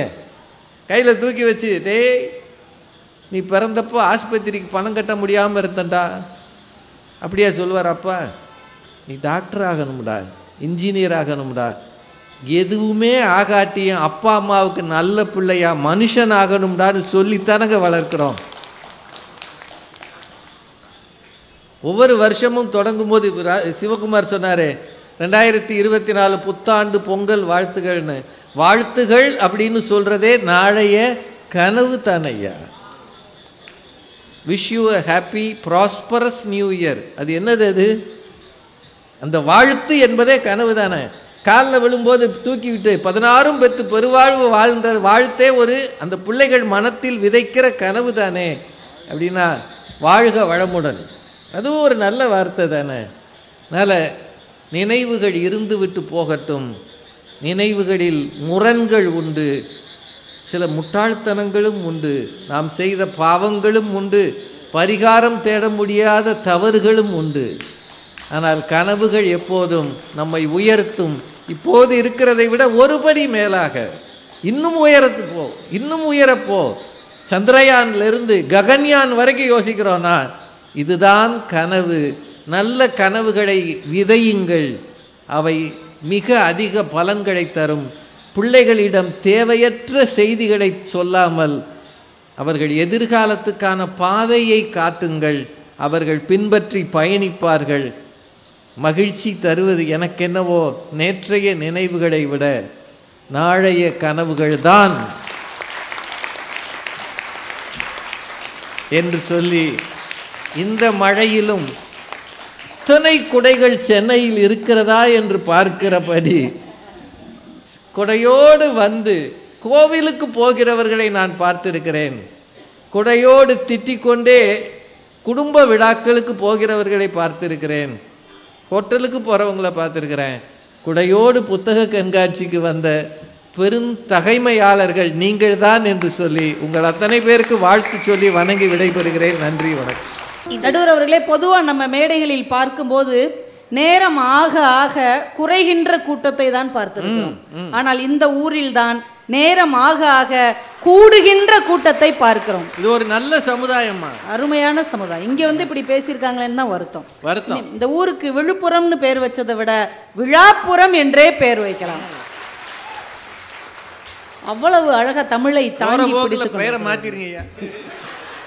அம்மாவே சொல்லிட்டாங்க. ஒரு புனை பெயரா கூட இருக்கட்டும், அவ்வளவுதான். இதில் ரேவதி அவர்கள் வந்தார்கள், ரொம்ப நல்லா பேசினாங்க. அவங்களுக்கு என்ன சங்கடம் அப்படின்னா, இன்னைக்கு இருக்கிற இளைஞர்கள் சாக்லேட் டே கொண்டாடுறாங்களாம். உங்களுக்கு சுகர் இருந்தால் அதுக்கு நாங்கள் என்ன பண்ண முடியும்? அவன் வயசுல இருக்கிறான், அதெல்லாம் கொண்டாடுவாங்க. இப்படிலாம் பொறாமைப்பட்டுட்டு யாராவது அலையலாம் இல்லம்மா. சாக்லேட் டேன்றத February 14 கொண்டாடுறான். அதுதான் கஷ்டம். ஏன் கொண்டாடக்கூடாதா? தப்பு இல்லம்மா, நீங்க சொல்லுங்க. உங்களை மாதிரி இளைஞர்களுக்கு தானே அந்த உணர்வு புரியும். அந்த மாதிரி வயசானவங்களோட சேராதீங்க நடுவர்களே. February 14 இளைஞர்கள் கொண்டாடலாட்டி தான் தப்பு, கொண்டாடலாட்டி தான் தப்பு. இந்த வயதில் அவன் காதலையும் கடந்து போக வேண்டும் என்பதுதான் இந்த சமுதாயம் அவனுக்கு கொடுக்கிற சுதந்திரம். ஒண்ணுமே செய்யாம உட்கார்ந்துட்டு இருந்தோம்னா அது அந்த டீம் மாதிரி உப்புக்கு சப்பானி. அந்த டீம் உப்புக்கு சப்பானியா? எதிரணியை இவ்வளவு மரியாதையா பேசின பேச்சாளர் நீங்க மட்டும்தான். ஐயா, அவன் அப்படியே ஒரு கவிதை எழுதுவான், அதற்காக 4 புஸ்தகம் வாங்குவான், அதுல ஒரு மயில் இறகு வைப்பான். நாளைக்கு இவன் ஒரு கவிஞர் வைரமுத்து மாதிரி, பழனி பாரதி மாதிரி, கவிஞர் மனுஷி மாதிரி, தாமரை மாதிரி, இசை மாதிரி ஒரு கவிஞர்களா வருவாங்க. மனுஷிய புத்திரன் ஒரு கவிதை புக் எழுதி இருக்கிறாருங்கய்யா, இப்படி வித்து தீர்ந்துகிட்டே இருக்குது. இந்த புக்குக்கு பேர் என்ன தெரியுமா? உன்னை யாரும் அணைத்துக் கொள்ளவில்லையா? அப்புறம் என்னம்மா வாங்கத்தானே செய்வாங்க. மிஸ் யூன்னு ஒரு புக்கு 3500 ரூபாயா, 50 பேர் வாங்கி இருக்கிறாங்க. அப்ப இப்படி ஒரு கவிஞர்கள் உருவாக வேண்டும் என்றால் நீங்க ஒரு கவிதை புத்தகம் போட்டீங்க. நான் போடுறது ஏதோ பாவப்பட்ட புஸ்தகம். அந்த நீயே முளைப்பாய் அப்படின்னு நானே முளைச்சுக்கிற வேண்டியதான். நீயே முளைப்பாய் அப்படின்னு என்ன பேசுறீங்க? ஊனி வச்சிருக்கா, முளைக்க விடல. வீர சிவாஜியை பார்த்தீர்களா? அவங்க அம்மா தான் வளர்த்தாங்க, வேற யாரும் அவர் வளர்க்கவே இல்லையா? வீர சிவாஜி தான் ஒரு மிகப்பெரிய வீரன் அப்படிங்கிறதுல அவருக்கு கொஞ்சம் ஆணவம் வந்து விட்டது. அவருடைய குரு சமர்த்த ராமதாஸ் சொல்றாரு, எல்லாருக்கும் நான் சாப்பாடு கொடுத்துட்டேன், படை வீரர்களுக்கெல்லாம் உணவு கொடுத்துட்டேன், என் மக்களுக்கெல்லாம் பசியார வைத்து விட்டேன். சிரிச்சுக்கிட்டே, அப்படியா, இந்த கல்லை எடு அப்படின்னாரு. அந்த கல் அப்படி உடைச்சு பார்த்தா உள்ள ஒரு தேரை வெளியே வந்தது. அந்த குரு சொன்னார், கல்லுக்கு உள்ளே இருக்கிற தேரைக்கும் நீதான் உணவு கொடுத்தாயா அப்படின்னு. அந்த நிமிடத்திலிருந்து வீர சிவாஜி தன்னுடைய ஆணவத்தை அடக்கிவிட்டு இன்னும் பணிவோடு இருந்தார் என்று அவர் வரலாறு சொல்லுகிறது. என்றால் வீடு செல்லம் கொடுக்கும் இந்த சமூகம் தான் ஆணவம் இல்லாமல் வாழ்வதற்கு கற்றுக் கொடுக்கும் என்பதை மறந்து விடாதீர்கள். இதுல நாங்க முன்னுக்கு பின் முரணா பேசுறோம் மயங்கானியில. இந்த அம்மா ரொம்ப கரெக்டா பேசியிருக்கிறாங்க. வந்த உடனே என்ன சொன்னாங்க தெரியுமா? புத்தகம் ஒரு குழந்தை போல, அதை தூக்கி கொஞ்சுங்கள், கையில் வைத்துக் கொள்ளுங்கள், தொட்டிலில் போட்டு ஆட்டுங்கள் அப்படின்னு சொன்னாரு. அவ்வப்போது அமுல் கொடுங்கள், அப்போது ஃபேரக்ஸ் கொடுங்கள் அப்படின்னு அப்படிலாம் சொன்னாங்கல்ல. இந்த புஸ்தகத்தை யார் எழுதி தருவா? அவங்க அம்மா அவங்க அப்பாவும் எழுதி தருவாங்க. அவங்க வீட்டு கணக்கு வேணா எழுதுவாங்க. அரிசி 5 கிலோ, பருப்பு 1/2 கிலோ, இது வேணா அம்மா எழுதுவாங்க. ஆனால் புத்தகத்தை இந்த சமூகத்தில் இருக்கிற ஒரு படைப்பாளி தான் தர முடியும் என்பதை நீங்க புரிஞ்சுக்கோங்க. முதல்ல அப்படி சொல்லுவாங்களாம், அப்புறம் இப்படி சொல்லுவாங்களாம். இவங்க முன்னுக்கு பின் முரணா பேசிட்டு எங்களை குறை சொல்லுவாங்களாம். என்னங்க அநியாயமா இருக்குது. அப்புறம் அவங்க படிக்கும் போது நடந்த ஒரு சம்பவம் சொன்னாங்க பார்த்தீங்களா? டான்ஸுக்கும் நாடகத்துக்கு சவப்பா இருக்க பிள்ளைங்களை தேர்ந்தெடுத்திருக்காங்க அந்த ஆசிரியர். அவங்கள சேர்த்துக்கலாம். ஆனா அவங்கள எதுக்கு தேர்ந்தெடுத்தாங்க தெரியுமா? இந்த பிள்ளை கருப்பா இருந்தாலும் கத்தி கத்தி பேசுது அப்படின்னு பேச்சு போட்டிக்கு தேர்ந்தெடுத்திருக்கிறாங்க. அந்த ஆசிரியை தேர்ந்தெடுத்ததுனால தான் இன்னைக்கு இவங்க இவ்வளவு பெரிய பேச்சாளர் இருக்காங்க. தூத்துக்குடியில ஒரு கல்லூரியில பேச்சு போட்டிக்கு தேர்ந்தெடுத்தாங்கன்னு சொல்றது சரி, கருப்பா இருந்தாலும் உங்களை யார் சொல்ல? அவங்க தான் சொன்னாங்கயா, நான் கருப்பா இருக்கேன் அதனால என்னை டான்ஸுக்கு தேர்ந்தெடுத்தாங்க. இப்படி எல்லாம் நேரடியா இல்ல, அவங்க சொன்னதை நான் சொல்லி காட்டினேன், அவ்வளவுதான். நானா சொல்லல, எனக்கு என்ன தெரியும்? அவங்க அந்த வயசுல கருப்பா இருந்தாங்களான்னு எனக்கு எப்படிங்க தெரியும்? அவங்களே தன் விளக்க குறிப்பு மாதிரி சொல்லிட்டு போனாங்க நடுவர் அவர்களே, நான் சொல்லல. பேசுங்க கொடுமையா இருக்கு ஐயா, கொஞ்சம் அமைதியா இருங்க ஐயா, நாங்க 4 பேர் பேசிக்கிறோம் ஐயா, தயவு செய்து ஐயா. சமூகம் எவ்வளவு பிரச்சனையை உண்டாக்குது. இன்னைக்கு ஐயா நடந்த சம்பவம் ஒண்ணு நான் சொல்றேன். இவங்கள மாதிரி கற்பனையெல்லாம் நான் பேச விரும்பல. நீங்க பூரா சத்தியம் தானே பேசுறீங்க. இன்னைக்கு அறையில நாங்க 2 பேரும் இருந்தோமா, அப்போ ஒரு சம்பவத்தை சொன்னாங்க. 2 நாளைக்குள்ள நடந்த சம்பவம். ஒரு சமூக நல அமைப்பு என்ன பண்ணியிருக்குது, ரொம்ப கஷ்டப்படுற ஏழையா இருக்கிற மாணவர்கள் 1-2 பேரை சொல்லுங்க, நாங்க ஃபீஸ் கட்டுறோன்னு இந்த மேடத்திட்ட சொல்லியிருக்காங்க. இவங்க இந்த கிளாஸ்ல பீப்புள் லீடர்னு ஒரு பொண்ணு இருக்கும்ல, அதை கூப்பிட்டு, உன் கிளாஸ்ல ரொம்ப சிரமப்படுறவங்க உனக்கு தானே தெரியும், யாராவது 1-2 மாணவர்களை சொல்லுமா, அவங்களுக்கு நான் சொல்லி ஃபீஸ் வாங்கி தரேன். உடனே அந்த பிள்ளை ஒரு பையன் பேரை சொல்லியிருக்கு, இந்த பையன் வந்து கஷ்டப்படுறான் மேடம், எனக்கு நல்லா தெரியும், அவனுக்கு வந்து நம்ம வாங்கி கொடுப்போம். சரி, நீ அவங்ககிட்ட ஒரு வார்த்தை பேசிடு. உடனே அந்த பையனுக்கு அந்த பொண்ணு ஃபோன் பண்ணியிருக்கு. அந்த பையன்கிட்ட கேட்டிருக்குது, உனக்கு ஃபீஸ் நாங்கள் கட்டிடட்டுமா, நம்ம தமிழம்மா மூலமாக ஒரு வாய்ப்பு வருது. அவன் சொல்லியிருக்கான், எனக்கு ஃபீஸ் கட்டுறது கஷ்டம்தான், ஆனால் பரவாயில்ல, கொஞ்சம் கஷ்டப்பட்டாவது எங்கள் வீட்டில் கட்டிடுவாங்க, ஆனால் நம்ம வகுப்பில் இன்னொருத்தன் இருக்கிறான்ல, அவனுக்கு ஃபீஸ் கட்டுங்க, அவனுக்கு தான் அப்பா இல்லை, அம்மா கஷ்டப்பட்டு வேலை பார்க்குறாங்க, அவனுக்கு கட்டுங்க. அந்த பொண்ணு இவங்களுக்கு ஃபோன் பண்ணி சொன்னோன்னே இவங்க சொன்னாங்க, எனக்கே கண் கலங்கிருச்சு, இந்த காலத்து பிள்ளைங்க எவ்வளவு சமூக அக்கறையோடு வாழ்ந்து கொண்டிருக்கிறார்கள் என்று சொன்ன அதே வாய்தான் இந்த மேடையில் வந்து குடும்பம் தான் உங்களை காப்பாற்றும், சமூகம் தெருவில் விடுன்னு சொல்லலாமாமா? சொல்லலாம். இல்லைன்னா அந்த கதையை என்கிட்ட சொல்லாம ரூம்ல இருக்கும்போது தேவையில்லாம பேசக்கூடாது, வாயை மூடிட்டு இருக்கணும். அது பரவாயில்லன்னா ஒரு சினிமா பாட்டை வேற சொல்றாங்க, வீட்டை விட்டு வெளியே வந்தால் நாளும் நடக்கலாம், நாளும் தெரிஞ்சு நடந்துகிட்டா நல்லா இருக்கலாம். இது யாருக்கான பாட்டு?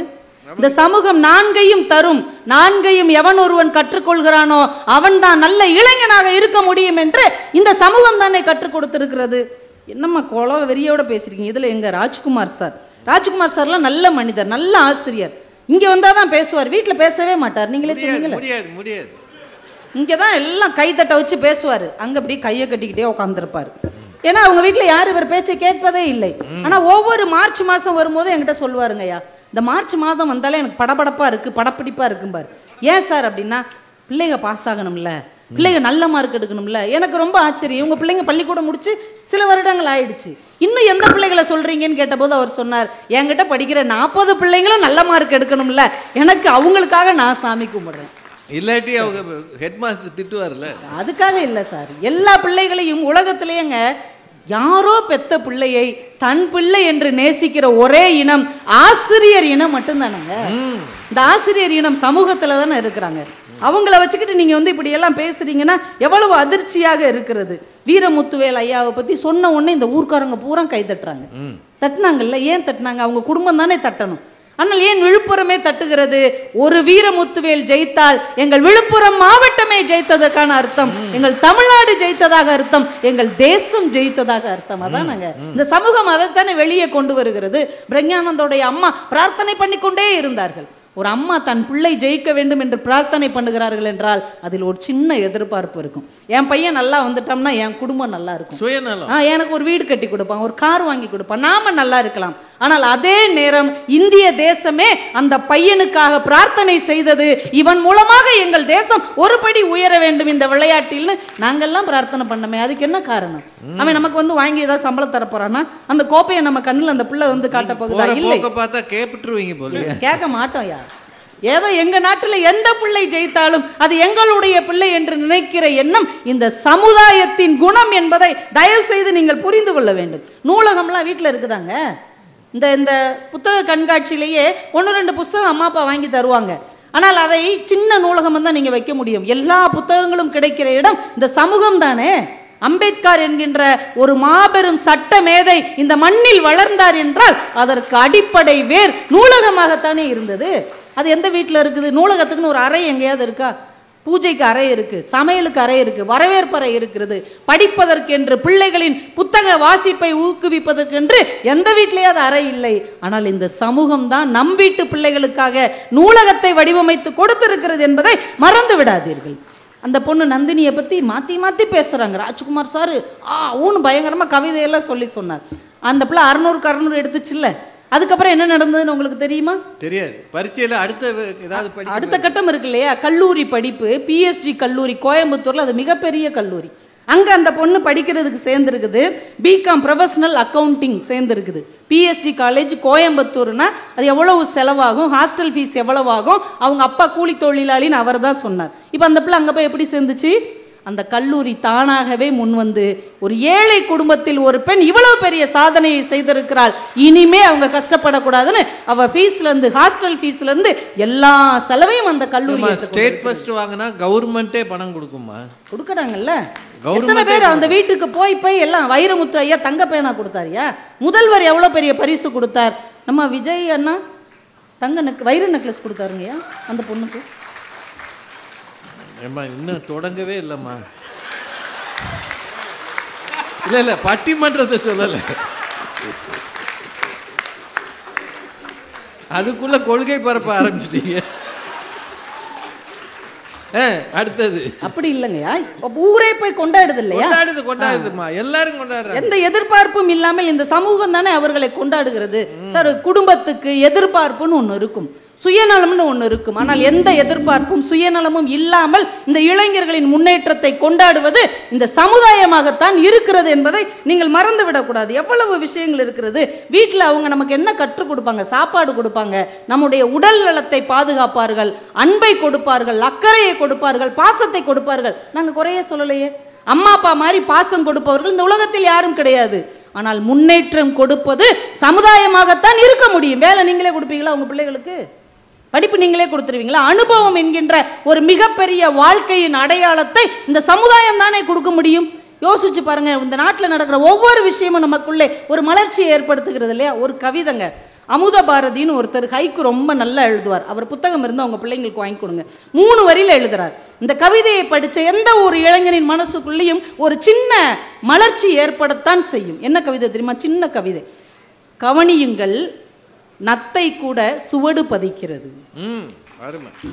வாழ்க்கையில ரொம்ப ஸ்லோவா இருக்கிறோம், என்னடா இப்படி வாழ்க்கை போயிடுச்சேன்னு நொந்து போய் இருக்கிற நேரத்தில் கூட அந்த கவிதை சொல்லும், நத்தை தானேன்னு அலட்சியமா நினைக்காதீங்க, அது மெதுவாக நடந்தால் கூட தன் சுவடை பதித்து விட்டு தான் செல்கிறது. நாமளும் ஒரு சுவடை இந்த மண்ணில் பதிக்க வேண்டும் என்கின்ற எழுச்சி அது தருகிறது இல்லையா?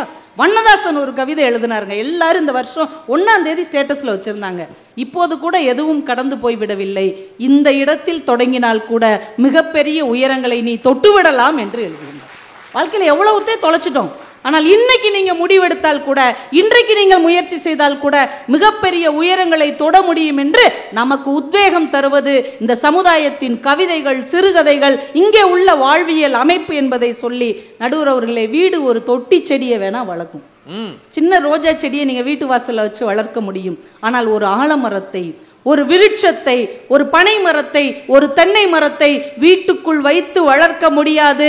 அதற்கு சமுதாயத்தில் தான் இடம் பிடிக்க முடியும் என்பதை நாம் உணர்ந்து கொள்ள வேண்டும். ஒரு குட்டி பறவைக்கு கூடு போதும், குஞ்சு பறவைக்கு வீடு போதும். ஆனால் வானத்தையே வளைக்க காத்திருக்கிற எங்கள் இளைஞர்களாகிய ராஜாளி பறவைக்கு இந்த உலகம்தான் எல்லை. அவ்வளோ பெரிய வானம் அவனுக்கு வேண்டும், அவ்வளோ பெரிய சிறகு விரித்து அவன் பறக்க வேண்டும் என்றால் இந்த சமுதாயம் தான் அவனுக்கு துணையாக இருக்கிறது என்று சொல்லி வாய்ப்புக்கு நன்றி கூறி விடைபெறுகிறேன். நன்றி, வணக்கம். மிகச் சிறப்பாக பேசி இருக்கிற திருமதி கவிதா ஜவஹர் அவர்களுக்கு எல்லார் சார்பாகவும் வாழ்த்துகளும் பாராட்டுகள். இன்னும் ஒரு 10 நிமிஷம் பேசலாமா? நீங்கள் வாட்டுக்கு சும்மா சொல்லக்கூடாது, பேசலாம் தானே ஐயா? ராத்திரி முடிய வரைக்கும் பேசுவோம் ஐயா. காலையில் அப்படியே நடைப்பயணமாக போயிடுவோம். அவர் ரொம்ப உற்சாகமாக இருக்கார், பெரியவர். அதனால் எனக்கு ரொம்ப ஆச்சரியம் என்னென்னா, இத்தனை சிறப்பாக இந்த நிகழ்ச்சியை ஏற்பாடு செய்த விழுப்புரம் மாவட்ட நிர்வாகமும் பப்பாசியும் இவ்வளவு பெரிய கூட்டம் வரும்னு நினச்சிருப்பாங்களான்னு தெரியல. எனக்கு ஆச்சரியமாக இருக்குது. 9வது நாள் இவ்வளோ கூட்டம் வருது. டெய்லி இவ்வளோ கூட்டம் வந்ததுன்னா பாராட்டுக்குரிய விஷயம். தினம் வந்து கேட்டவங்க, இப்போ ஒரு 2 நாள் முன்னாடி பேசினாங்க ஒரு ஊரில், புத்தக திருவிழா தான், இந்த மாதிரி மைக் செட் போடுறவர் அப்படி தூங்கினார். நான் பொய் சொல்லலை, கலெக்டரே நொந்து போனார். அவரை எழுப்பவும் முடியலை. எழுப்புனா மைக் ஏதாவது உழப்பி விட்டுருவார். அதனால் நாங்கள் பேச பேச அவர் அப்படியே ரொங்குறார். இந்த பம்பரம் சுற்றும் பாருங்க, அப்படியே தலையை எந்தெந்த வட்டத்தில் சுற்ற முடியுமோ அப்படி சுற்றினார். நாங்கள் இதை வேடிக்கையை படம் எடுக்கிறதுக்கு ஒரு 10 கேமரா வேற. நாங்கள் பெரிய பேச்சாளர்கள்னு பேரோட வர்றோமா? இவர் 8000 கூட்டம் பேசியிருக்காரு, 9000 கூட்டம் பேசியிருக்காருன்னா எல்லா கூட்டத்திலையும் பேசி தூங்க வச்சிருக்கிறார். அப்படி நொந்து போகும். ஆனால் மிக மிக உற்சாகமான ஒரு ஆடியன்ஸை இந்த ஊரில் பார்க்குறோம். ரொம்ப சந்தோஷம். இதுக்கு நீங்கள் எல்லாரும் ரொம்ப பெருமைப்படணும். இந்த தலைப்புக்கு கூட்டம் வர்றதான் கஷ்டம்.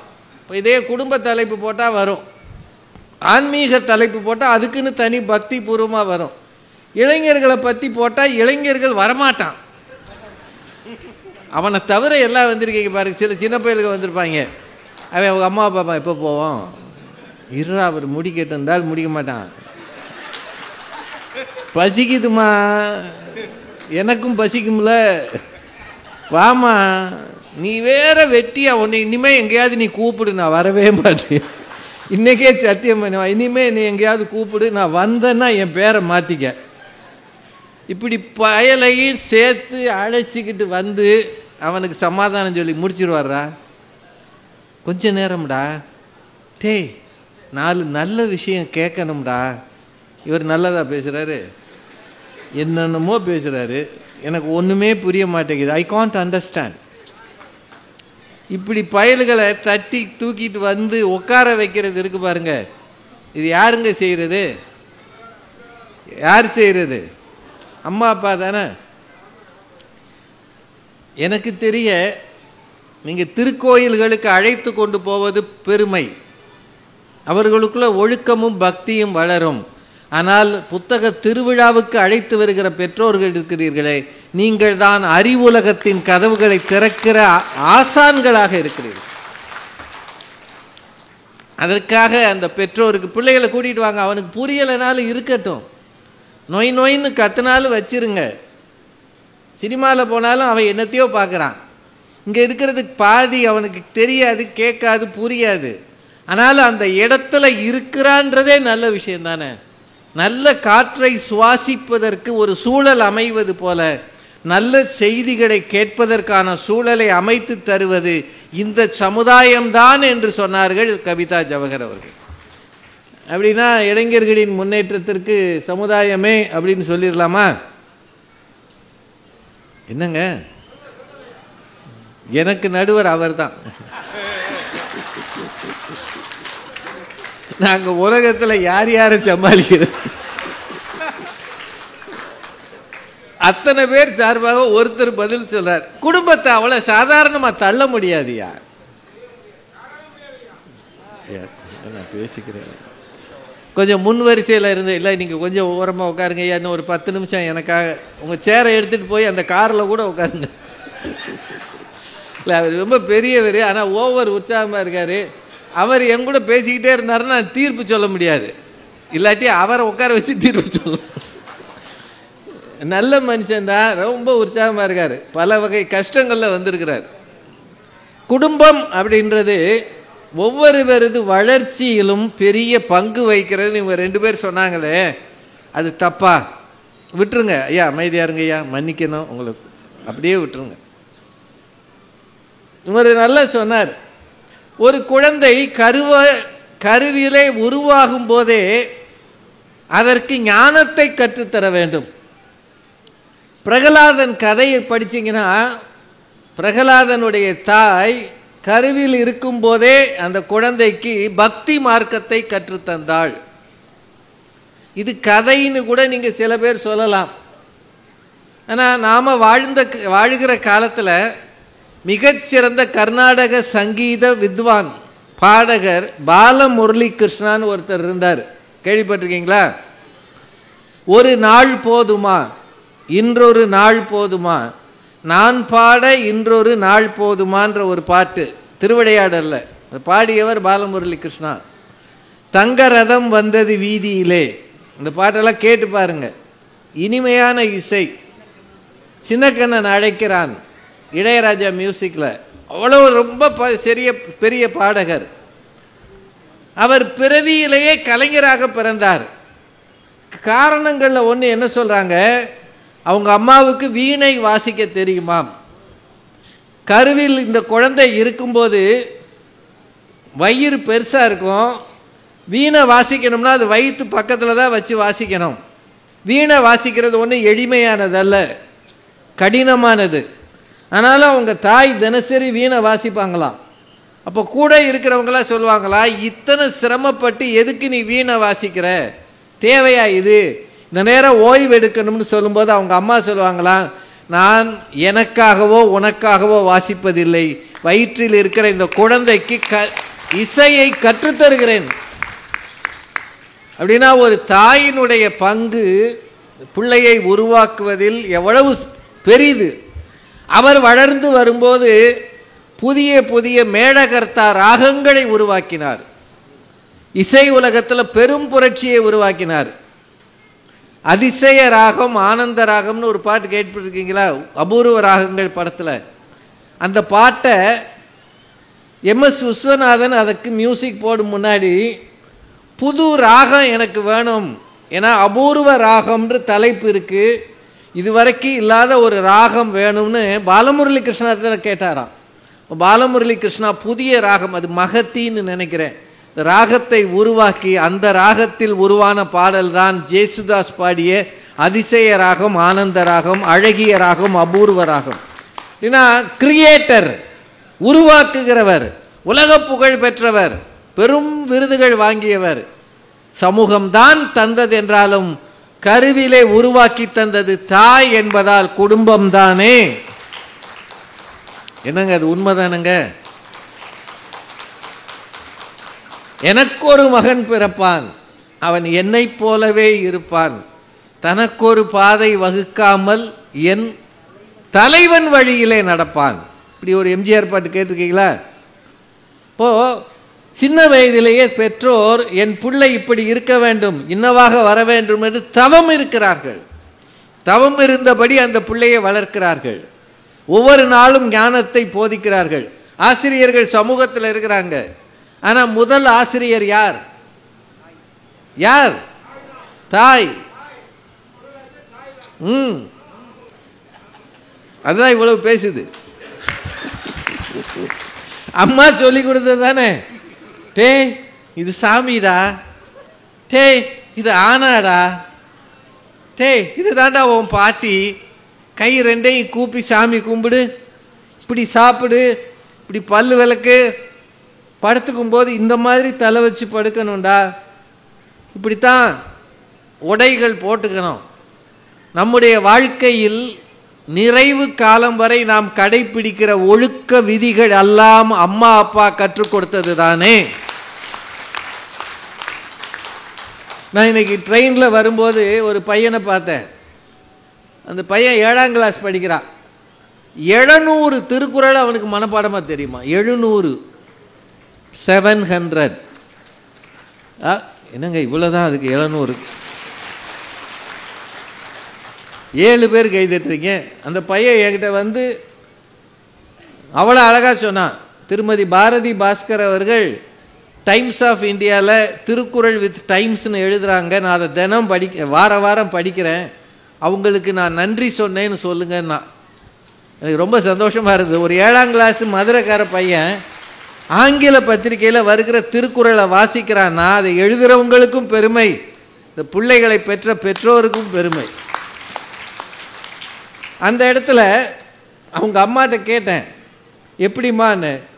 சின்ன வயசுலேருந்து இவன் துருதுருன்னு இருப்பான் சார், ரொம்ப ஓவர் ஆக்டிவாக இருந்தான், இவனுக்கு ஏதாவது ஒன்று செஞ்சு கொடுக்கணும்னு ஆசைப்பட்டேன், சின்ன வயசுலேயே திருக்குறள் சொல்லி கொடுத்தேன், இன்னைக்கு 700 திருக்குறள் படிச்சிருக்கான், பொருளோடு சொல்லுவான், கதை மாதிரி சொல்லுவான்னு அவங்க பெருமையாக பேசினாங்க. அந்த பையன் நான் விழுப்புரத்தில் இறங்கும் முன்னாடி என்கிட்ட வந்து நன்றி வேற சொன்னான், என்னோடு பேசியதற்கு படம் எடுத்ததற்கு நன்றினா. இந்த இங்கிதங்களை, இந்த மரியாதைகளை கற்றுத்தருவது யார்? யார்? அப்பா தானே, அம்மா தானே. அப்படின்னா குடும்பம் தானே சின்ன வயதிலிருந்து ஒருவரை உயர்த்துகிறது. அது எல்லாத்தையும் விட இளைஞர்களாக ஆகும்போது இந்த சமூகம் பல வகை கரங்களை நீட்டி அவர்களை இழுக்கிறது. பொங்கல்ல மிச்சர் போட்டிருக்கான் பாருங்க, எங்கேயாவது இது நடந்துச்சான்றது எனக்கு தெரியலையா, ஆனா நடந்திருந்தா அந்த அப்பா எவ்வளவு நொந்துருப்பாரு. அவன் எங்கேயோ பார்த்துருக்கானையா, பொங்குறத அடக்கிறதுக்கு மிக்சர் தான் வழின்னு நான் இதுவரைக்கும் கேள்விப்பட்டதே இல்லை. ஆனா இதை ஒரு பேராசிரியர் சொல்லும்போது எனக்கு அழுகையே வந்துருச்சு. இப்படிப்பட்ட பிள்ளைகளுக்கு பாடம் சொல்லி கொடுக்குற பரிதாப நிலையில பேராசிரியர்கள் இருக்காங்களேன்னு தோணுச்சு. சமூகத்தை பார்க்க கொஞ்சம் பயமா இருக்கு. உங்க பிள்ளைகள் வெளியில போயிட்டு திரும்பி பத்திரமா வரணும்ன்ற பயம் உங்களுக்கு இருக்கா இல்லையா? ஒவ்வொரு பெற்றோர்கிட்டையும் நான் கேட்குறேன். இருக்கா இல்லையா? போகிற மாதிரி அதே உணர்வோட உடையில அழுக்குப்படலாம் ஐயா. வெளியில போனா உடையில அழுக்குப்படும். ஆனா மனசுல அழுக்குப்பட்டு வந்தானா தெரியாதுயா, வெளியில தெரியாம போயிடும். சமூகம் அத்தனை அழுக்குகளை இந்த பிள்ளைகள் மீது வீச தயாராக இருக்கிறது. அவர்கள் பார்க்கிற ஊடகங்கள், அவர்கள் போய் கடைகளில் நிற்கும் போது அவன் கூல் ட்ரிங்க் வாங்க வந்தானா, கூல் சிப்பா, கூல் லிப்பு, அது வாங்க வந்தானா நமக்கு பயமா இருக்குயா. நமக்கு கண்ணுக்கு தெரிந்தது எல்லாமே நல்லது தான்யா. ஆனா நல்லது என்று நாம் பார்ப்பதின் பின்னாலே பல பொல்லாதது ஒட்டி கொண்டு ஒழிந்து கொண்டு இருக்கிறது. இதுதான் சமுதாயம் என்று இவர்கள் கதறுவதில் உண்மை இருக்கிறதா இல்லையா? நீங்க தாங்க சொல்லணும், எனக்கு தெரியாது. இவங்க என்ன சொல்றாங்க, வீட்டுக்குள்ளேயே உட்காந்துருந்தா நீ ஒன்றும் வளர முடியாது. நாங்கள் 4 பேர் வீட்டில் உட்காந்து பட்டிமன்றம் பேச முடியுமா? இதனால் சகல மாணவருக்கு தெரிவிப்பது என்னவென்றால், இளைஞர்களின் முன்னேற்றத்திற்கு என்ன காரணம் என்று இப்போது நான் பேசுகிறேன் அப்படின்னா என் பையன் ரூமில் வச்சு பூட்டிட்டு போயிடுவான். ஒரு 1 மணி நேரம் கழிச்சு வந்து திறந்து விடுறேன், இந்த ஆளெல்லாம் திருந்தவே மாட்டான். எங்கேயாவது இடம் கிடைக்கலைன்னா வீட்டில் உட்காந்து உளறான், மைக்கு இல்லைனாலும் பேசுகிறான். ஏம்மா நீ வேணா டீ போட்டு கொடுமா, ஏன்னா இவ்வளவு அறிவோடு யாரும் பேச மாட்டாங்க. பக்கத்து வீட்டுக்காரங்க கம்ப்ளைண்ட் பண்ண போகிறாங்க, இது என்ன குடும்பமா? இந்த மிருதங்கம் இந்த மாதிரி வித்வான்கள் வீட்டு பக்கத்தில் இருந்தீங்கன்னு வைங்க, அவருக்கு எப்பப்போ தோணுதாலும் அப்போதான் டமார் அவர் ப்ராக்டிஸ் பண்ணாருன்னா ஒரு பேர் தூங்க முடியாது, திடீர்னு தடன்னு வாசிப்பார். ஆனால் அது ஒரு கலைஞனியா, கலையை நாம் ஒரு சில நேரம் ரசிக்கலாம். இந்த இவர் இப்போ என்ன நடையில் வாசிக்கிறாரு, இதுதான் இந்த பாட்டில் வந்துச்சு அப்படின்னு கூட யோசிக்கலாம். நாங்கள் பேசினோம்னா எத்தனை நாளையா கேட்குறது? எந்த பேச்சாளருக்கு வீட்டில் மரியாதை இருக்காது, இருக்குங்களா? இப்போ ராஜகுமார் அவங்க வீட்டம்மா போன உடனே உலகம் சுற்றிய தமிழரே வருக, ஊரில் இருப்பவர்கள் உயிரை உறிஞ்சிய தமிழரே வருக, மணியடித்தாலும் பேசிய மன்னனே வருக, அந்த துண்டை இங்கே தருக அப்படின்னா சொல்லுவாங்க. போய் தூங்கியா வெள்ளனே, ஒரு நாள் விடுறதில்ல, ஊரை சுற்றிக்கிட்டே திடுறது. இந்த பிள்ளைகளோட நான் உட்காந்து கஷ்டப்படுறேன் அப்படிதானே சொல்லுவாங்க. பேசினவங்களுக்கு வீடும் மரியாதை தராது, நாங்கள் என்ன மாதிரி ஒன்று பேசிட்டோம்னா சமூகமும் மரியாதை தராது. எப்படா ஒருத்தர் விழுவான்னு திட்டுறதுக்கு தயாராக இருக்கும். இதையும் மீறி தாயா இந்த பொது வாழ்க்கையில் திரியணும். அதானங்க உண்மை. இங்கே கிடைக்கிற கைதட்டல்கள் பாராட்டல்கள் எல்லாமே எங்கேயோ ஒரு சிலரின் பொறாமையை உருவாக்குகிறதுன்றதான் உண்மை. சொந்தக்காரனும் பொறாமப்படுவான், பப்ளிக்லையும் பொறாம. இவங்களுக்கெல்லாம் இது தேவையா அப்படின்னு 4 பேர் பேசுவான். நம்ம பேசுகிற வரைக்கும் மரியாதை, எந்திரிச்சு விழுந்தோம்னு வைங்க கைதட்டுறதுக்கு சமூகம் தயாராக இருக்கிறது. உண்மையா இல்லையா? நான் சொல்றது நேர்மையா யோசிச்சு பாருங்க. புகழ்கிற அதே சமூகம் தலை நிமிர்ந்து நடந்தால் கை கட்டி நிற்கிற சமூகம் லேசாக தலை குனிந்தால் கை கொட்டி சிரிக்கிறதா இல்லையா? இந்த சமூகம் எப்படி இளைஞர்கள் வரவேற்கும்? எப்படி இது முன்னேற்றும்? யோசிக்கணுமா இல்லையா? அதான் இவர் என்ன சொல்றாரு, இல்லைங்க மேலே உயர்கிற அந்த பையனுக்கு கீழே இருக்கிற மெத்தை அதை நம்பித்தான் அவன் விழுகிறான். ஒருவேளை ஜம்ப் பண்ணி கரெக்டாக ஊனிட்டானா பரவாயில்ல, தடுமாறி விழுந்துட்டானா அப்போது பாதுகாக்கிற மெத்தையாக இருப்பது குடும்பம் தான் அப்படின்னு இவர் சொல்றார். ரெண்டுமே பக்கத்தில் பக்கத்தில் நிற்குதுங்க. வளர்த்து விடுகிறது இது, ஆனால் உயர்த்தி விடுகிறது இது. இப்போ எதையா சொல்றது? ரொம்ப வேடிக்கையா இல்லை? பிரக்யானந்தான்ற ஒரு சிறுவன் இன்னைக்கு பிரதமரோட போய் நிற்கிறான், முதலமைச்சரோட போய் நிற்கிறான், ஜனாதிபதியோட நிற்கிறான். 18 வயசு பையனுக்கு உலக அங்கீகாரம் இருக்கு, விமானங்களில் பறந்து கொண்டே இருக்கிறான், உலகம் முழுக்க அப்படியே பார்க்குறாங்க. அவனுக்கு கோச்சிங் கொடுத்தது சமுதாயம்தான். ஆனா ஒரு வீட்டில் 2 பிள்ளைகளை கிராண்ட் மாஸ்டர் ஆக்க உழைத்தது அந்த குடும்பம் இல்லையா? வீரமுத்துவேல்ற ஒரு இளைஞனை, எங்கேயோ படித்து எங்கேயோ முன்னேறிய இளைஞனை சந்திரயானை சாதித்த பிறகு ஏன் அவங்க அப்பாவை போய் எல்லாரும் பாராட்டுறாங்க? அவர் பெருசா ஏதோ பள்ளிக்கூடத்தில் தாங்க சேர்த்திருப்பாரு. அதுக்கப்புறம் இது என்னன்னு கூட அவருக்கு தெரிய நியாயம் இல்லை. வயதில் மூத்தவர். அவர் ஒரு ரயில்வே துறையில் இருந்தாருன்னு நினைக்கிறேன். ரயில்வேல இருந்து ஓய்வு பெற்ற ஒரு மனிதர். நான் அவரோட ஃபோனில் பேசினேன். அவருக்கு இந்த பாராட்டுகளை வாங்குகிற அளவு கூட அதை விம்முகிறார். ஆனால் ஏன் அத்தனை பேர் அவரை போய் பாராட்டுறீங்க? நாம் என்ன நினைக்கிறோம் மறைமுகமாக? இந்த பையன் எங்கே உயர்ந்தாலும் அதற்கு பொறுப்பானவர் தந்தை தான் என்று இதன் மூலம் அங்கீகரிக்கிறோமா இல்லையா? உண்மையா இல்லையாங்க? ஒரு பிள்ளைக்கு உயர்வதற்கான களம் அமைப்பது சமூகம். அவனை உயர்த்தி பார்த்து அழகு பார்ப்பது சமூகம். இப்போ இவரே ஆசிரியராக இருக்காரு. கவிதா சொன்னாங்க, 40 பிள்ளைகளும் என்னோட பிள்ளைகள்னு நம்பித்தான் சொல்லி கொடுக்குறேன். நாங்கள் இந்த 40 பிள்ளைகளும் 100க்கு 100 வாங்கிட்டாங்கன்னா சந்தோஷப்படுறது யாரு? இவர் தான். உடனே உங்கள் ஸ்கூலில் இவரை கூப்பிட்டு ஒரு ஷீல்டு கொடுப்பாங்க.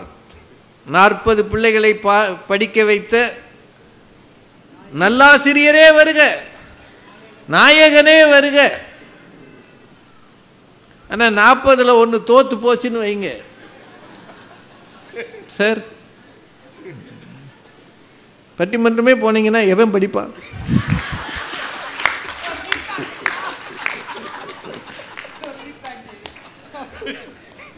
I think you are overusing your privileges. இன்னொரு முறை மாணவர்கள் தோல்வி அடைந்தால் நாங்கள் நடவடிக்கை எடுப்போம். சொல்லுவானா சொல்ல மாட்டானா? அந்நேரம் அவன் என்ன சொல்லணும்? சார், நீங்கள் ரொம்ப சிரமப்பட்டு பட்டிமன்றமும் போய் பயல்களுக்கு சொல்லி கொடுக்குறீங்களே, உங்களை பாராட்டுறோம்னு ஒரு ஆள் சொல்லுமா? எழுதிடுவாங்க. நலம் விரும்பி இந்த பள்ளியில் இந்த ஆசிரியர் வகுப்பெடுக்காமல் சுற்றுகிறார். இது எனக்கு எப்படி தெரியும்ன்றீங்களா? நான் பேங்க்ல வேலை பார்க்கும்போது பாதி நேரம் மொட்டை வரும். இங்கே ராஜா என்பவர் இருக்கிறார், வங்கிக்கு வருவதே இல்லை. நான் அவரை வங்கியில் பார்த்ததை விட டிவியில் பார்த்ததான் அதிகம். போதா குறைக்கு இப்ப நடிக்கவும் போய்விட்டார். இவர் மீது நடவடிக்கை எடுக்கும்படி தாழ்மையுடன் கேட்டுக்கொள்கிறேன்னு எங்க ரீஜனல் மேனேஜருக்கு லெட்டர் போடுவாங்க. இப்ப நம்ம என்ன நினைக்கிறோம்? சமுதாயம் நம்மளை வளர்த்து விடுது. இது எவ்வளவு உண்மை இருக்கிறதோ அவ்வளவு இடைஞ்சலும் இருக்கிறது. இருக்கா இல்லையா? நான் சொல்றது நேர்மையா யோசிங்க. ஆமாங்க, எரிவான். நான் ஒரு நாள் சனிக்கிழமை இதெல்லாம் நடந்தது. ஒரு சனிக்கிழமை, அப்போல்லாம் 2 மணி வரைக்கும் பேங்க் இருக்கும் சனிக்கிழமை. இப்போல்லாம் ஃபுல் டே இருக்குது அல்லது லீவு இருக்குது. 1:30 மணிக்கு ஒரு ஆள் வந்தார், பேங்க்கு மூடியாச்சு, பணம் எடுக்கணும்னு வந்தாருங்க. இப்போ நான் சொன்னேன் 12 மணிக்கெல்லாம் முடிஞ்சிருங்க, 1:30க்கு பணம் எடுக்க முடியாது, காலையில் வாங்க, 10 மணிக்கு நானே சொல்லி வாங்கி தரேன் அப்படின்னு அவருக்கு ரொம்ப பணிவாக கூப்பிட்டு உட்கார வச்சு பேசி அனுப்புனாங்க. அவர் அன்னைக்கே ஒரு பைய கையில் லெட்டர் எழுதி மெட்ராஸுக்கு அனுப்பிட்டார். 900 ரூபா செலவு பண்ணிட்டாரு. என் மேலே கம்ப்ளைண்ட் கொடுத்துருக்காருயா. நான் தான்யா கூப்பிட்டு உட்கார வச்சு இது சத்தியமாக நடந்தது. எனக்கு அதை பார்த்துட்டு அழுகையே வந்துருச்சு. வந்தவரை மரியாதையை பேசி அனுப்புனதுக்கு கம்ப்ளைண்ட்டு. அப்படின்னா அவர் நல்ல மனுஷன் தான், என் கூட பழகுன ஆள் தான்யா. சமூகம் எப்போ ஒருத்தனை எப்படி பார்க்கும்? புகழ்கிற சமூகம் இகழ்வதற்கும் தயாராக இருக்கிறது என்பதை மறந்து விடாதீர்கள். இந்த ஒரு நீதி நியாயம் பேச ஆட்கள் இல்லை, இது தவறு என்று கண்டிக்க ஆட்கள் இல்லை, தவறுகளை சுட்டி காட்ட பயந்து கொண்டிருக்கிற சமூகமாக நாம் இருக்கிறோம். இதுதான் உண்மை. இளைஞன் செய்கிற தவறுகளை யாராவது கண்டிக்க முடியுமா? பஸ்ஸில் கலவரம் பண்ணுறான், சென்னையிலலாம் பார்த்தீங்கன்னா பஸ் டே, சில பேர் ட்ரெயினில் அருவாளோட ஓட்டிகிட்டு போகிறான். அவனையெல்லாம் யாராவது ஒரு பொதுவில் இருக்கிறவங்க சொல்ல முடியுமா? இந்த காலேஜில் அங்கேருந்து என்ன சொல்கிறாங்க, காலேஜில் என்ன சொல்கிறாங்க கடைசியாக? காலேஜை விடுங்க, அவங்களெல்லாம் கைது பண்ணி கொண்டு போய் போலீஸ் ஸ்டேஷனில் வச்சா இன்ஸ்பெக்டர் யாரை கூப்பிட்றாரு? ஹெட்மாஸ்டரையா கூப்பிட்றாரு? இல்லை காலேஜ் பிரின்சிபலை கூப்பிட்றாரா? உங்கள் அப்பா அம்மாவை கூப்பிட்டுவாங்க. அவங்க வந்து கையை கட்டி நிற்கிறாங்க. ஐயா மன்னிச்சிருங்க ஐயா, கேஸ் போட்டுறாதீங்க, அவன் படிப்பு கெட்டு போயிருமையா. ஏன் உங்கள் காலில் விழுகிறேன் ஐயா, என் பரம்பரையில் யாருமே போலீஸ் ஸ்டேஷன் வந்ததில்லையா, சேர்வாரோடு சேர்ந்து கெட்டு போயிட்டாயா, ரொம்ப நல்லவையா, வீட்டில் கஷ்டப்பட்டு நான் இவனை படிக்க வைக்கிறேன்யா. ஐயா தனியார் கம்பெனியில் வேலை பார்க்குறேன்யா, 12 மணி நேரம் வேலை பார்க்குறேன்யா, நொந்து போய் 10,000 20,000 சம்பாதிச்சு இவனை படிக்க வைக்கிறையா. ஒரு தடவை மன்னிச்சு விட்டுருங்கன்னு காலில் விழுகிறது அப்பாவா சமுதாயமா?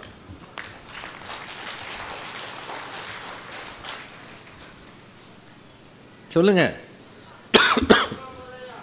அன்னைக்கு ராத்திரி அந்த பையனை கூப்பிட்டு வச்சு பக்கத்தில் உட்காந்து, ரே இத்தனை வருஷம் உங்கள் அப்பா 50 வயசு ஒரு சண்டைக்கு போனதில்லடா, சத்தம் கேட்டால் கூட வீட்டுக்குள்ளே வந்து நிற்பாடுறா, இந்த மனுஷனை போலீஸ்காரர் காலை விழ வச்சுட்டேடா, நீ பெற்று வளர்த்ததுக்கு இதானடா கதின்னு இந்த பையன் பக்கத்தில் உட்காந்து அழுகிறது யாராக இருக்கும்ன்றீங்க? இன்னொரு முறை இது நடந்தா நானும் உங்கள் அப்பாவும் உயிரோடு இருக்க மாட்டேன்யா, எங்கள் வாழ்க்கையே உன்னைய நம்பித்தாண்டா இருக்கு. டே நீ மார்க் வாங்காட்டியும் பரவாயில்லடா, கெட்டு போயிடாதடா, நாங்கள் இருக்க வரைக்கும் உனக்கு சோறு போடுறேன்டா, நீ முன்னேறாட்டியும் பரவாயில்லடா, ஏதோ படிடா, ஃபெயிலாக போனாலும் அப்பா ஒன்றும் சொல்ல மாட்டாரா, நான் அருவாளை தூக்காதடான்னு அழுது புலம்புவது சமுதாயமா குடும்பமா? சொல்லுங்க. எனக்கு சட்டை வாங்க நான் வேகமாக போகிறேன்னா, தீபாவளி பொங்கலுக்கு என் பிள்ளைக்கு சட்டை வாங்க வேகமாக போகிறேன்னா,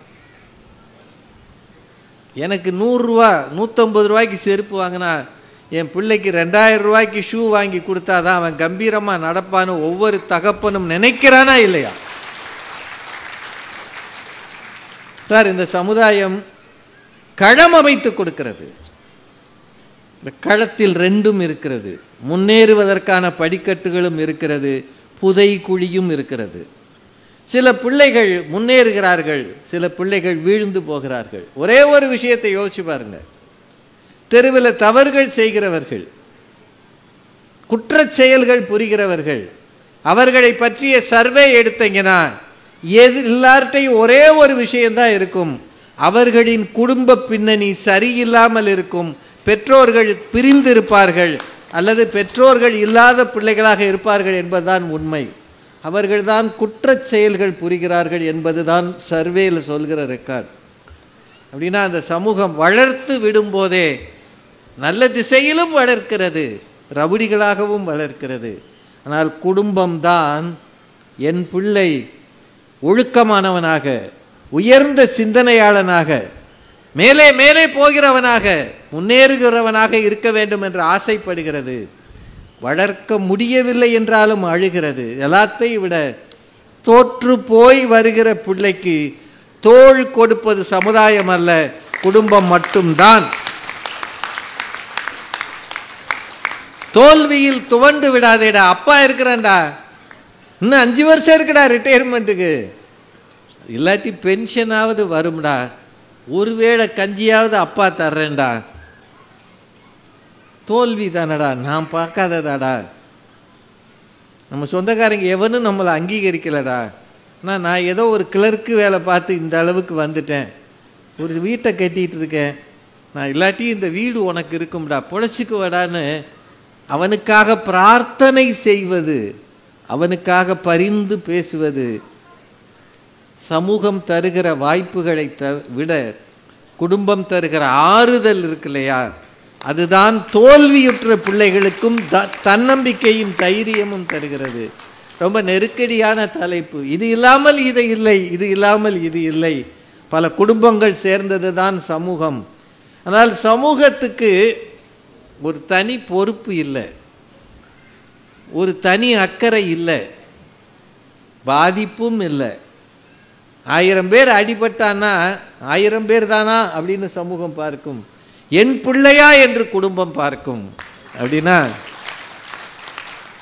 குடும்பம்தான் என்னை பொறுத்தவரை. உங்கள் குடும்பத்தை, கட்டுமானத்தை நெருக்கமாக்குங்கள். பிள்ளைகள் மீது உங்கள் கவலைகளையும் கவனத்தையும் வையுங்கள். நீங்கள் உயர்வதை விட உங்கள் பிள்ளைகள் உயர வேண்டும் என்று தம்மின் தம்மக்கள் அறிவுடைமை என்று யோசித்து பாருங்கள். பிள்ளைகளை மீது ஒரு கவனம் செலுத்தி, ஒரு ஆதரவு கரம் நீட்டி, காசு தராதீர்கள், அவர்களுக்காக நேரம் தாருங்கள். அப்படி இருந்தால் சமூகம் ஒருவேளை விஷ வித்துக்களை விதைத்தாலும், பாச வலைகளை நீட்டி அவர்களை இழுத்தாலும், உங்கள் பிள்ளைகள் ஒரு நாளும் கெட்டு போக மாட்டார்கள். முன்னேற்ற பாதையில் தான் அவர்கள் அடியெடுத்து வைப்பார்கள் என்று நான் நம்புகிறேன். சமூகம் தன்னுடைய உயரங்களை அவர்களுக்கு தயார் செய்யட்டும். ஆனால் அதற்கு தகுதியானவர்களாக அவர்களை கொண்டு போய் நிறுத்தி, பிரக்ஞானந்தாவின் தாய் பட்ட பாடுகளை பார்க்கும்போது குடும்பம்தான் அவர்களுக்கு முன்னேற்றத்திற்கு பெரிதும் துணை செய்கிறது என்று சொல்லி, இதை அங்கீகரிக்கிற உங்களுக்கு நன்றி சொல்லி வணங்கி விடைபெறுகிறேன். நன்றி, வணக்கம். இந்த தகவல் உங்களுக்கு பிடிச்சிருந்தா லைக் பண்ணுங்க, உங்க ஃப்ரெண்ட்ஸுக்கு ஷேர் பண்ணுங்க, மறக்காம எங்க சேனலுக்கு சப்ஸ்கிரைப் பண்ணுங்க.